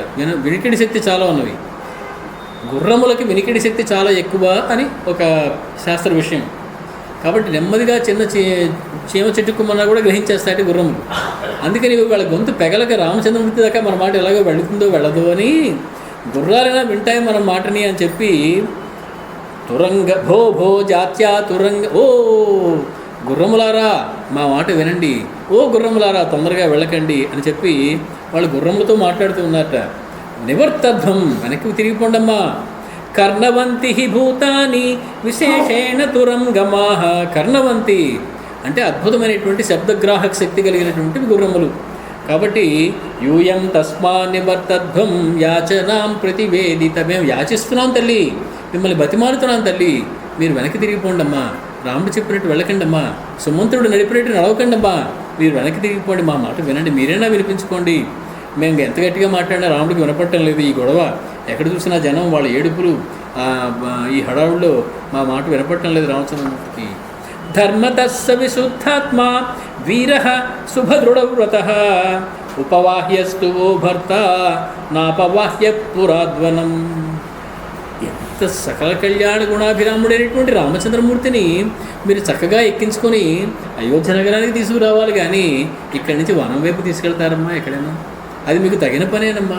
గుర్రములారా మా మాట వినండి, మీరు వెంటనే ఆగిపోయి వెనక్కి తిరిగిపోయి అయోధ్యలోకి వచ్చేయండి తల్లి అని వాళ్ళు గుర్రాలతో మాట్లాడుతూ ఉన్నారంట. ఆ త్రివిధమైనటువంటి వృద్ధత్వం కలిగినటువంటి ముసలివాడు. ఏవం ఆర్త ప్రలాపాంతాన్ వృద్ధాన్ ప్రలపతో ద్విజాన్ అవేక్ష సహసారామో రథాదవతతార. రామచంద్రమూర్తికి చాలా విద్యలు వచ్చు. అన్నిటికన్నా బాగా వచ్చిన విద్య ఏంటంటే కిందకి దిగిపోవడం. ఎన్ని అవతారాలు ఎత్తాడండి స్వామి, అనంతమైనటువంటి అవతారాలు. మనం 10 అవతారాలు అనుకుంటాం, 10 అవతారాలు, చతుర్వింశతి అవతారాలు అనుకుంటాం, 21 అవతారాలు, ఏకవింశతి అవతారాలు కాదే, అనంతమైనటువంటి అవతారాలు. నిద్ర లేచిన దగ్గర నుంచే కొత్త అవతారం ఎత్తడం, ఎవరికో సాయం చేయడము, ఏదో ఒక అవతారం ఎత్తి దుష్టుని ఏమో బాధించడం, ఇదే కదా ఆయన చేస్తాడు. కాబట్టి ఆయనకి అతనికి బాగా వచ్చిన పని చేసేస్తున్నాడు. ఇప్పుడు ఏం చేశాడు? రథాత్ అవతతార, రథం నుంచి తప్పుని కింద దిగిపోతాడు. ఎవరిని చూసి? ఆర్త ప్రలాపాన్ తాన్ వృద్ధాన్ ప్రలపత ద్విజాన్. ఆ బ్రహ్మ తేజస్సు కలిగినటువంటి ఆ త్రివిధం జ్ఞానవృద్ధులు, తపోవృద్ధులు, వయోవృద్ధులు అయినటువంటి వాళ్ళని ఒక్కసారి చూసేటప్పటికీ గబగబా అవేక్ష్య వెనక్కి తిరిగి చూశాడు. వాళ్ళందరూ అరుస్తూ వెనకాల నడవలేక పరిగెడుతున్నారు. వాళ్ళందరూ నేల మీద నడవడం ఏమిటి, నేను రథం మీద కూర్చోవడం ఏమిటి అనిపించింది స్వామి. వేదాంగవేత్త అయినటువంటి బ్రాహ్మణుడు రథం మీద వెళ్ళాలి, నేను అతనికి వింజామరు కూస్తూ నేను కింద నడవాలి. అది నా స్థితి మహారాజుగా. ఒక క్షత్రియుడిగా నేను వేద ధర్మాన్ని రక్షించవలసినటువంటి స్థితిలో ఉన్నాను. అటువంటి నేను కారు మీద కాలేసుకుని రథంలో కూర్చోవడమా, వాళ్ళు నడవలేక నేల మీద రహదారి మీద నడవడమా అనుకున్నాడు ఏమో స్వామి. ఒక్కసారి వాళ్ళని చూసే సహసా అంటే వెంటనే రామ రథాత్ అవతతార, కిందకి దిగిపోయాడు. ఆశ్చర్యం. ఆయన వెంటనే రథం నుంచి కిందకి దిగాడు వాళ్ళ దగ్గరికి. పద్భ్యామేవ జగామాధ ససీతః సహ లక్ష్మణః సన్నికృష్ట పదన్యాసో రామో వనపరాయణః. ఆ దిగిపోయాడంటే ఇంకా అయోధ్యాపరాయణుడు అయిపోతాడు, వచ్చేస్తాడు అయోధ్యకు అనుకుంటున్నారేమో. వనపరాయణ, వనమే వెళదామనేటువంటి వనపరాయణమైనటువంటి చిత్తం కలిగినటువంటి రామచంద్రమూర్తి ఆయన దిగాక ఆవిడ కూర్చుంటుందండి అక్కడ. ససీత, వీళ్ళెందరూ దిగితే ఆయన కూర్చుంటాడా. స లక్ష్మణ, ముగ్గురు కలిసి అడుగుల్లో అడుగు పడిపోతున్నాయి. గబగబా పట్టం లేదు, ఒకళ్ళ అడుగులు ఒకళ్ళకి తగిలేస్తున్నాయి. అంతమంది జనం గబగబా నడిచేస్తున్నారు, ఒకళ్ళు తోసేసుకుంటూ. వాళ్ళ మధ్యలో రాముడు కూడా నడుస్తూ ఉన్నాడు నెమ్మదిగా. ద్విజాతీం సుపదాతీం తాన్ రామ చారిత్రవత్సలః నశశాక ఘృణాచక్షు పరిమోక్తుం రథేన సహ. వాళ్ళందరినీ విడిచిపెట్టి వెళ్ళలేకపోయాడట రామచంద్రమూర్తి రథంలో కూర్చుని. కాబట్టి వెంటనే ఘృణాచక్షు అంటే దయార్ద్ర చక్షు, దయతో కూడినటువంటి కన్నీటితోటి వాళ్ళని, అయ్యో వారు నడుస్తున్నారే, వాళ్ళు నడవడం ఏంటి, వాళ్ళు ఇంత బాధపడడం ఏంటి, పాదాలతో నడుస్తున్నారు వాళ్ళు. రాముడు ఎవరైనా పాదాలతో నడిస్తే చూడలేడు. పాదాలతో కాకుండా 2 చేతులు పెట్టి నడవాలంటే సర్కస్లో వాళ్ళలాగా కాదట. పాదాలతో నడిస్తేనే నీ పాదాలు ఎంత కందిపోయాయో అని బాధపడతాడు స్వామి. గుహుడు రామచంద్రమూర్తిని స్వాగతం చెప్దామని 2 అడుగులు వేసి వచ్చాడు అంతఃపురంలోంచి. పాదాలతో నడిచొచ్చావే అన్నదాక అని కంగారు పడిపోయాడు రామచంద్రమూర్తి. అదే పాదాలతో కాకపోతే చేతులతో నడుస్తారా అంటే, పాదాలతో తనకి పాదాలని కష్టపెట్టినా కూడా స్వామి ఊరుకోలేడు. ఆ మాత్రం నడిచావే అదే చాలు, నీకు ఇంకా మోక్షం గ్యారంటీ, మోక్షం ఖాయం. దానికే తెగ ఆనందపడిపోతాడు స్వామి. అటువంటి వాళ్ళు ఇంతమంది ద్విజులైనటువంటి బ్రాహ్మణులు, 3 రకాలుగా వృద్ధులైనటువంటి బ్రాహ్మణులు నడవలేక అంత దూరం నుంచి ఇంత దూరం వరకు నడిచి వస్తే ఆయన చూస్తూ ఊరుకుంటాడండి. ఏం చేస్తాడు? అన్నీ వాళ్ళకి ఇచ్చేద్దాం అనుకుంటాడు. అన్నీ ఇవ్వడానికి ఒకటే మార్గం, తన్ని తనే ఇచ్చేసుకోవాలి. అందుకే రథాత్ అవతతార, తను ఇచ్చుకుంటే సరిపోదు. ససీత, సీతాదేవిని కూడా ఇచ్చేస్తాడు. సలక్ష్మణ, తనకి పరిచర్యలు చేసేటువంటి సోదరుని కూడా వాళ్ళకి అర్పించడానికి సిద్ధమే, తనని తాను అర్పించేసుకోవడానికి సిద్ధమే. అటువంటి రామచంద్రమూర్తి వాళ్ళ వెనకాల నడుస్తున్నాడు. వాళ్ళ కోసం ఆగి నెమ్మదిగా నడుస్తున్నాడు. వాళ్ళు జాయిన్ అయ్యారు ఇతనితో. గచ్చంతమేవం తం దృష్ట్వా రామం సంభ్రాంతచేతసః ఊచుః పరమసంతప్తాః రామం వాక్యమిదం విజ. అమ్మయ్య, దగ్గరికి వచ్చారు రామచంద్రమూర్తి, మన కోసం దిగిపోయాడని చెప్పి రామచంద్రమూర్తి చుట్టూ చేరిపోయారు వాళ్ళందరూ. రథం నెమ్మదిగా కదులుతూ ఉన్నది. రామచంద్రమూర్తి నెమ్మదిగా అడుగులు వేస్తున్నాడు, ఆగిపోలేదు. వాళ్ళు నెమ్మదిగా అడుగులు వేస్తున్నారు రామచంద్రమూర్తి చుట్టూ చేరి. రామచంద్రమూర్తితో వాళ్ళు అంటున్నారు, ఏమంటున్నారు? బ్రాహ్మణ్యం సర్వమేతత్ త్వాం బ్రహ్మణ్యమనుగచ్చతి ద్విజస్కందాధిరూఢాస్త్వాం అగ్నయోప్యనుయాంత్యమి. రామచంద్ర, మేమందరం నడుచుకుని వచ్చాం నీ వెనకాల. ఆహితాగ్నులం అంటే అగ్నిని ఒక చోట వదిలిపెట్టి వెళ్ళడానికి వీలు లేదు. వాళ్ళు బండి మీద అగ్ని కూడా ఎక్కించేసి దాంతోపాటు వెళ్ళాలి. వేరే ఊరు వెళ్తే అగ్ని కూడా తీసుకెళ్ళాలి. అగ్నిని ఆర్పేయడం అనేది ఉండదు వాడి మళ్ళీ మరణించేదాకా అగ్ని వెలుగుతూ ఉండవలసిందే. ఏం చేసాం మేము తెలుసా రామచంద్ర? భుజాల మీద మా కుంపట్లని కట్టుకున్నాం, అగ్ని పొయ్యల్ని కట్టుకున్నాం మేము. ఎంత వేడిగా ఉన్నాయో రామచంద్ర, వాటిని ఎక్కడ వదిలేస్తాం? చేత్తో మొయ్యలేం మేము. కాబట్టి చిన్నపిల్లవాడు స్కూల్ బ్యాగ్ వెనకాల వేసుకున్నట్టు మేము ఆహితాగ్నులమై మా అగ్నుని భుజాల మీద, భుజస్కంధాల మీద మోసుకుంటూ నీ వెనకాల వస్తున్నాం. బ్రాహ్మణ్యం సర్వమేతత్. బ్రాహ్మణ్యం అనే మాటకి బ్రాహ్మణానాం సమూహ అని అర్థం. వ్యాకరణ సూత్రం ఒకటి దానికి.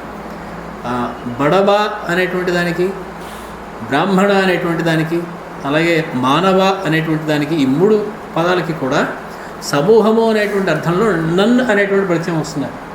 బ్రాహ్మణ్యం అంటే బ్రాహ్మణుల సమూహం, బాడబం అంటే బడబములు అంటే ఆడుగుర్రముల యొక్క సమూహం, మానవం అంటే మానవుల యొక్క సమూహం. ఈ మూడు పదాలకే ఈ ప్రత్యయం వస్తుంది. అదొక వ్యాకరణ సూత్రం.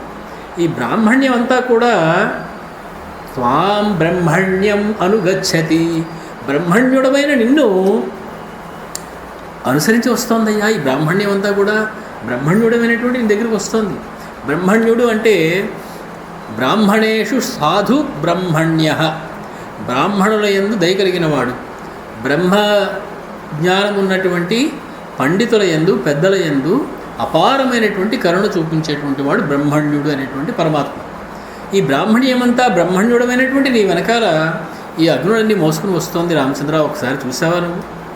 వాజపేయ సముత్థాని ఛత్రాణ్యాతాని పశ్యనః పృష్ఠతో అనుప్రయాతాని మేఘానివ జలాత్యయే. రామచంద్ర, ఒక్కసారి చూడు, వెనకాల చాలామంది ఉన్నారు కదా. కొంతమంది తెల్లటి గొడుగులు పట్టుకుని ఉన్నారు. ఆ తెల్ల గొడుగు దేనికి చిహ్నము అంటే వాళ్ళందరూ వాజపేయ యాగం చేశారు అన్నదానికి చిహ్నం.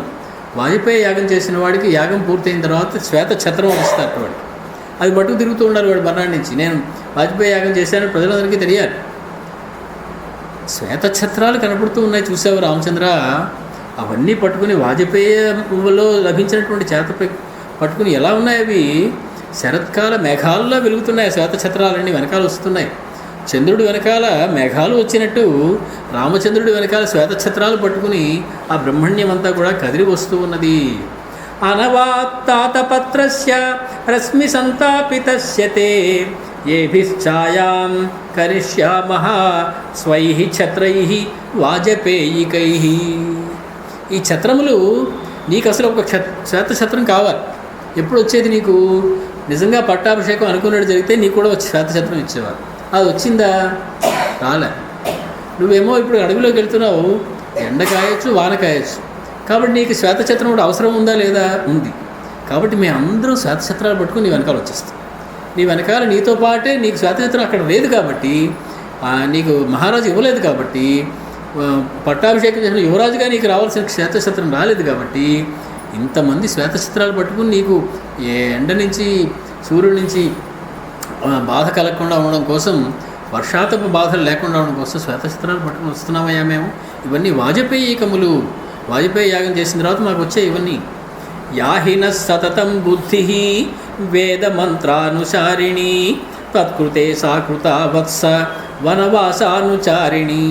ఇన్నాడు రామచంద్ర మేము ఏదో ముక్కు మూసుకుని జపం చేసుకుంటూ వేదమంత్రాలు చదువుకుంటూ గడిపేసాం నిశ్చింతగా, మాకు ఏ చింత లేదు. కానీ ఇప్పుడు మాకు అనుష్ఠానం లేదు, వేదమంత్రాలు లేవు, అవన్నీ మానేసాం, యజ్ఞాలు లేవు, అన్నీ మానేసాం. నీ వెనకాలే పరిగెత్తుకుని వచ్చేస్తాం. ఏ యజ్ఞం చేస్తే వచ్చే పుణ్యం వల్ల పరమాత్మ దర్శనం కలుగుతుందో ఆ పరమాత్మ యజ్ఞం చేయకుండానే ఎదురుగుండా ఉంటే నువ్వు వేదమంత్రాలు చదువుతాను, యజ్ఞాలు చేస్తాను, నువ్వు వెళ్తే వెళ్ళిపోను, రావణు పదిలిపోయి చేస్తావు. ఇవన్నీ చేసేది దీనికోసమే కదా. కాబట్టి నీ వెనకాల మేము వచ్చేస్తున్నాం. మాకు వేదమంత్రాలు లేవు, యజ్ఞాలు లేవు, అన్నీ ఆగిపోయాయి రామచంద్ర. తత్కృతే సా కృత వత్స వనవాసానుచారిణి అంటే వేదానుష్ఠానము మంత్రానుష్ఠానము ద్వారా లభించేటువంటి ఆ మంత్రం యొక్క దేవత, మంత్రాధిష్టానమైనటువంటి దేవతవి నువ్వే. కాబట్టి నీ వెనకాల మేము రావడంలో ఏమీ తప్పేమీ లేదు. కానీ ఒకటి గుర్తుంచుకో, వేదాలు చదవకుండా మేము ఆపేస్తే ఆ దోషం ఎవరిది? నీదే అవుతుంది. ఆ దోషం మాకు రాకుండా చేయాలంటే నువ్వేం చేయాలి? పదనే అలా వచ్చి చక్కగా అయోధ్యలోకి వచ్చి మళ్ళీ మామూలుగా నువ్వు రాజ్యం చేసుకో, మేము చక్కగా వేదాలు చదువుకుంటున్నాం, యజ్ఞాలన్నీ చేస్తాం. అంతేకాదు మీరు అలా వేదాలు మానేచ్చా తప్పు కదా అని నువ్వు అంటావేమో. హృదయేష్వేవ తిష్టంతి వేదాయేన పరంధనం. మేము ధనాలు తెచ్చుకోలేదు, మాతోటి కాస్త అగ్నిని తెచ్చుకున్నాం, వేదము అనేటువంటి ధనాన్ని తెచ్చుకున్నాం. అది మా హృదయంలో ఉంటుంది. మేము ఎక్కడ దాన్ని ఒక బాక్సులో పెట్టి తెచ్చుకోకర్లా. నీ వెనకాల వస్తే ఎప్పుడైనా నువ్వు యజ్ఞం చేయాలనుకుంటే మేమందరం వేదం చదివి పెడతాం. కాబట్టి మేము వేదం చదువుతూ నీ వెనకాల వస్తూ ఉంటాం. మమ్మల్నైనా రాని, లేదా మేము ఇక్కడే వేదాలు చదువుకుంటాం, నువ్వైనా ఇక్కడ ఉండిపో. అంతేగాని వెళ్ళిపోతానంటే మాత్రం కుదరదు. వత్స్యంచపి గృహేష్వేవ దారాశ్చారిత్ర రక్షితా. మీ భార్య లేని పిల్లలేని మీరు ఒక్కరు వచ్చేసరికి ఆశ్చర్యపోతున్నావు రామచంద్ర. ఏం పర్వాలేదు, వాళ్ళకి ఏం అవ్వదు, వాళ్ళని వాళ్ళే రక్షించుకోగలరు. వాళ్ళ చారిత్ర రక్షితా, వాళ్ళ యొక్క ప్రవృత్తే వాళ్ళని రక్షిస్తుంది. ఏమిటి వాళ్ళ ప్రవృత్తి? నిరంతరం రామనామాన్ని చేసుకోవడం తప్ప ఇంకో ప్రవృత్తి లేదు అయోధ్యలో ఎవరికీ కూడా. కాబట్టి అదే వాళ్ళని రక్షిస్తుంది. మేము వాళ్ళ రక్షణ కోసం పెద్ద వరి అయిపోక్కర్లేదు, మేమే బాధపడిపోక్కర్లేదు. అంతేకాదు వాళ్ళందరూ కూడా అద్భుతమైనటువంటి పతివ్రతలు, వాళ్ళని రక్షించుకునేటువంటి సామర్థ్యం కలవాళ్ళు. కాబట్టి మేము వచ్చేసిన వాళ్ళ గురించి మేము ఆలోచించక్కర్లేదు, వాళ్ళు క్షేమంగానే ఉంటారని మాకు తెలుసు. న పునర్నిశ్చయ కార్య త్వద్గతౌ సుకృతా మతి త్వయి ధర్మవ్యపేక్షేతు కిం స్యాద్ ధర్మమపేక్షితుం. మీరు ఇంకొకసారి ఆలోచించండి అయ్యా. ధర్మాన్ని వదిలేసి అధర్మంగా నడుస్తున్న వెనకాలలోనే అయినా బాగుందా అని అంటావేమో. ధర్మాన్ని మేము వదిలేదు, మూర్తీభవించిన ధర్మం నువ్వే అని చెప్పి నిన్ను పట్టుకుని వచ్చేసాం. మేము ధర్మాన్ని పట్టుకున్నాం, మేము వదిలేసాం అంటావేంటి నువ్వు?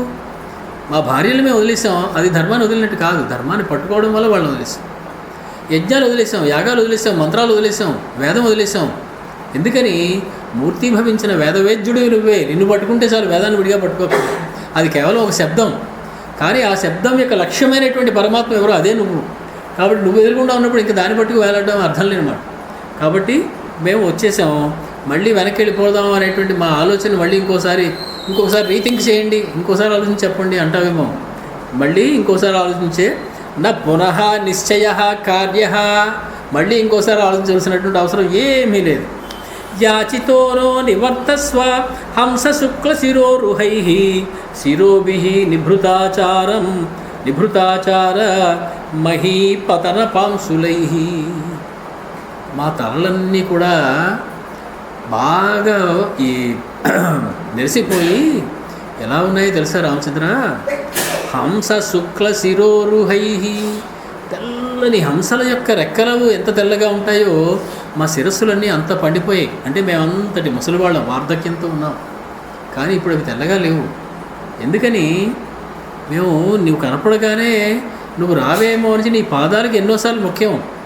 ఈ ధూళి దుక్కంతా మా తలకు అంటుకుంది. నువ్వు వెళ్ళిపోతావేమో అని కిందను పొర్లాం. ఈ ధూళిని ఈ నీ రథం నుంచి వచ్చిన రజస్సంతా మా శిరస్సుల మీద పడింది. కాబట్టి భూమి మీద ఉన్నటువంటి రజస్సంతా మా నెత్తిన పడి అవి మట్టి రంగులో మారిపోయాయి. వీళ్ళు ఇంకా కుర్రాళ్ళే అని అనుకుంటున్నామో. మేమందరం కుర్రవాళ్ళం కదా. హంస శుక్ల శిరోరుహై, తెల్ల హంసల వలె తెల్లనైనటువంటి తల వెంట్రుకలు కలిగిన వాళ్ళం మేము. ముసీలు వాళ్ళనైనా మేము నడవలేం, మా మాట విన్నాయన. నిభృతాచార ధర్మస్వరూప, ధర్మమందు నిశ్చయమైనటువంటి బుద్ధి కలవాడా, మా అంటే పెద్దవాళ్ళని ఇంత ముసలివాళ్ళని బాధపడడం నీకు తగదయ్యా. అయినా ఇంకో మాట ఉంది, విను. బహూనాం విదతా యజ్ఞ ద్విజానాం య ఇహ గతాః తేషాం సమాప్తిరాయత్తా తవ వత్స నివర్తనే. ఎవరైనా ఒక యజ్ఞం చేస్తుంటే దాని మధ్యలో ఆపేశారనుకోండి, ఆపించేయమనుకోండి, మనం చాలా పాపం వస్తుంది మనకి. కాబట్టి రామచంద్ర, మేము అందరూ యజ్ఞాలు మధ్యలో ఆపి వచ్చేస్తాం, ఆ పాపం నీకు అంటుకుంటుందేమో సుమా. కాబట్టి నువ్వు వచ్చి నాన్న దగ్గరికి వచ్చి కాస్త మా యజ్ఞాలన్నీ పూర్తి చేయించేసి తర్వాత చూద్దాం, ముందు వచ్చి మా యజ్ఞాలన్నీ పూర్తి చేయించేసి వెనక్కి రా. ఎలాగోలా ఆయన వెనక్కి తీసుకొచ్చేయాలనే తాపత్రయంతో ఎన్ని రకాలైనటువంటి ఉపపత్తులు కారణాలు చూపించి, మేము పెద్దవాళ్ళం అన్నారు, మేము సాక్షాత్ నువ్వే ధర్మం కాబట్టి నీ వెనకాల వచ్చామన్నారు, నువ్వే వేదవైద్యుడు కాబట్టి మేము వేదాలు వదిలేసాము నీ వెనక వచ్చామన్నారు, మళ్ళీ మా వేదాలు మా యజ్ఞాలు కొనసాగాలంటే నువ్వు రావాలన్నారు. మధ్యలో ఆగిపోయినటువంటి యజ్ఞాలు పూర్తి చేయకపోతే అపరాధం అయ్యా, అపరాధం మాకు రాకుండా చూడు స్వామి, మళ్ళీ వెనక్కి వచ్చేసి మేము యజ్ఞం పూర్తి చేసుకుంటాం అన్నారు. భక్తిమంతి భూతాని జంగమాని చ యాచమానేషు రామత్వం భక్తిం భక్తేషు దర్శయ. ఈ భక్తులమైనటువంటి మా ఎందు భక్తి చూపించవయ్యా. భక్తి అంటే స్నేహము అని అర్థం. ఈ భక్తులు ఎందు, నీ భక్తుల ఎందు కొంచెం స్నేహం చూపించు రామచంద్ర. ఏమండి మీరు నడిచారు, ఇంకా చాలామంది ఉండిపోయారేమో అనుకుంటున్నామేమో, సమస్తమైన జనులు వచ్చేసామయ్యా, అయోధ్యలో ఇంకెవరు లేరు. జంగమాని చ, జంగమములు అజంగమములు అంటే స్థావరములు జంగమములు రెండు వచ్చేసాయి. నడిచేవి వచ్చేసాయి, నడవనివి వచ్చేసాయి. నడవనివి ఎలా వచ్చాయి అనుకుంటున్నావా? అనుగంతుం అశక్తాస్త్వాం మూలైరుద్ధ వేగినః ఉన్నత వాయువేగేన విక్రోశంతీవ పాదపాః. చెట్లన్నీ కూడా గాలికి ఇలా పైకి లేచి ఇలా ఊగిపోతున్నాయి. ఎలా ఊగిపోతున్నాయి అంటే వద్దు వద్దు అని చెబుతున్నట్టుగా ఊగిపోతున్నాయి. అక్కడే ఉండి పాపం ఏం చేస్తాం, పాదపములు నడిచి రాలేవు, అక్కడి నుంచి వదిలి వెళ్ళలేవు. కాబట్టి వీరైనంత పైకి లేచి నువ్వు కనపడతావేమో ఇలా తలెత్తి పైకి చూసి ఇలా రెండు చేతులు వద్దు వద్దని ఊపుతున్నట్లుగా వృక్షాలన్నీ కూడా చూసావో రామచంద్ర ఎలా ఊగిపోతున్నాయో ఈ గాలికి. నిశ్చేష్టాహార సంచారా వృక్షైక స్థానవిష్ఠితా పక్షిణోపి ప్రయాచంతే సర్వభూతానుకంపినం. నువ్వు సర్వభూతానుకంపి అని మాకు తెలుసు. అనుకంపము అంటే దయ. సర్వభూతముల యందు దయ కలవాడు అని తెలిసి పక్షులు పాపం చెట్ల మీద చాలా నువ్వు వెళ్ళిపోతున్నావు అనేటువంటి దుఃఖంతో నీరసపడిపోయి కదలలేక ఎగరలేక ఎక్కడున్న పక్షులు అక్కడే కొమ్మల మీదే కూర్చుని ప్రయాచంతే గట్టిగా అరుస్తున్నాయి రామచంద్ర. ఏమని? యాచిస్తున్నాయి నిన్ను, వెళ్ళవద్దు రామచంద్ర, వెనక్కి వచ్చాయి. ఆ పక్షులను ఒక్కసారి చూడు, ఆ వరిచే అరుపులు విను రామచంద్ర. ఏవం విక్రోశతాం తేషాం విజాతీనాం నివర్తనే దదృశే తమసా తత్ర వారయంతీవ రాఘవం. మళ్ళీ కవిత్వం వస్తుంది వాల్మీకి మహర్షి. కవిత్వం యొక్క ప్రౌఢత. ద్విజాతులు అంటే రెండు జాతులు కలిగినటువంటి వాడు బ్రాహ్మణుడు. 2 సార్లు పుట్టుక కలిగినవాడు. ఒకసారి ఉపనయనానికి ముందు పుట్టుతాడు, ఒకసారి ఉపనయనం తర్వాత పుడతాడు. 2 జన్మలు కలవాడు. పక్షికి కూడా ద్విజాతి అని పేరు. ఒకసారి అండంగా పుడుతుంది, రెండోసారి అండంలోంచి బయటకు వచ్చి పక్షిలా వస్తుంది. కాబట్టి దానికి కూడా ద్విజన్మ అని పేరు. సో ద్విజాతులమైనటువంటి మేము అంటే పక్షులు అరుస్తున్నాయని చెప్పాడు. ద్విజాతులన్నీ అరుస్తున్నాయి కాబట్టి నువ్వు వెనక్కి రా అన్నాడు. అంటే పక్షులు అరుస్తున్నాయి, ఈ బ్రహ్మజ్ఞానం కలిగినటువంటి ఈ బ్రాహ్మణులు పెద్దలు వీళ్ళు కూడా అరుస్తూ ఉన్నారు.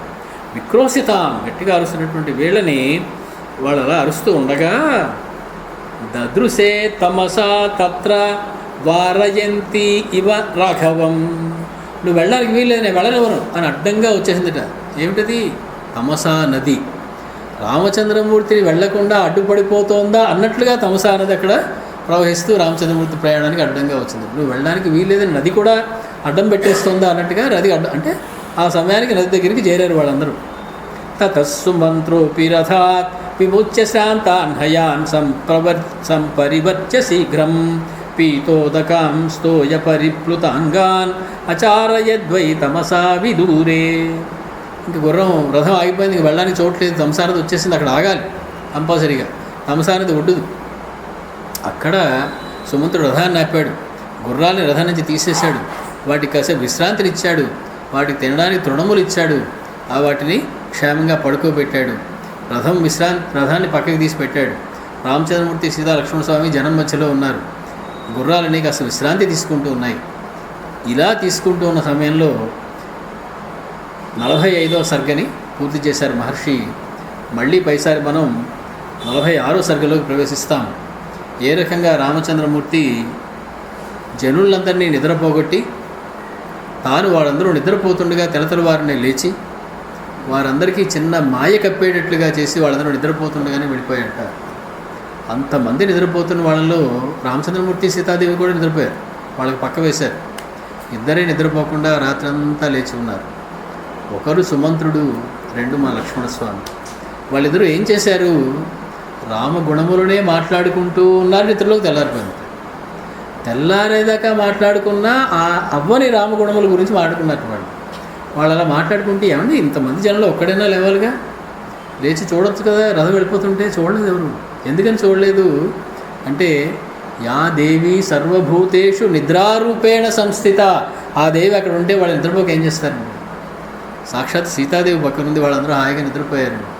రామచంద్రమూర్తి వాళ్ళని కొంచెం మోహంలో భ్రాంతిలో పెట్టి అక్కడి నుంచి ప్రయాణాన్ని కొనసాగించారు. ఏ రకంగా జరిగింది అన్నది మనం వచ్చేసారి చూసుకుందాం. మంగళం కౌసలేంద్రాయ మహనీయ గుణాత్మనే చక్రవర్తి తనూజాయ సార్వభౌమాయ మంగళం.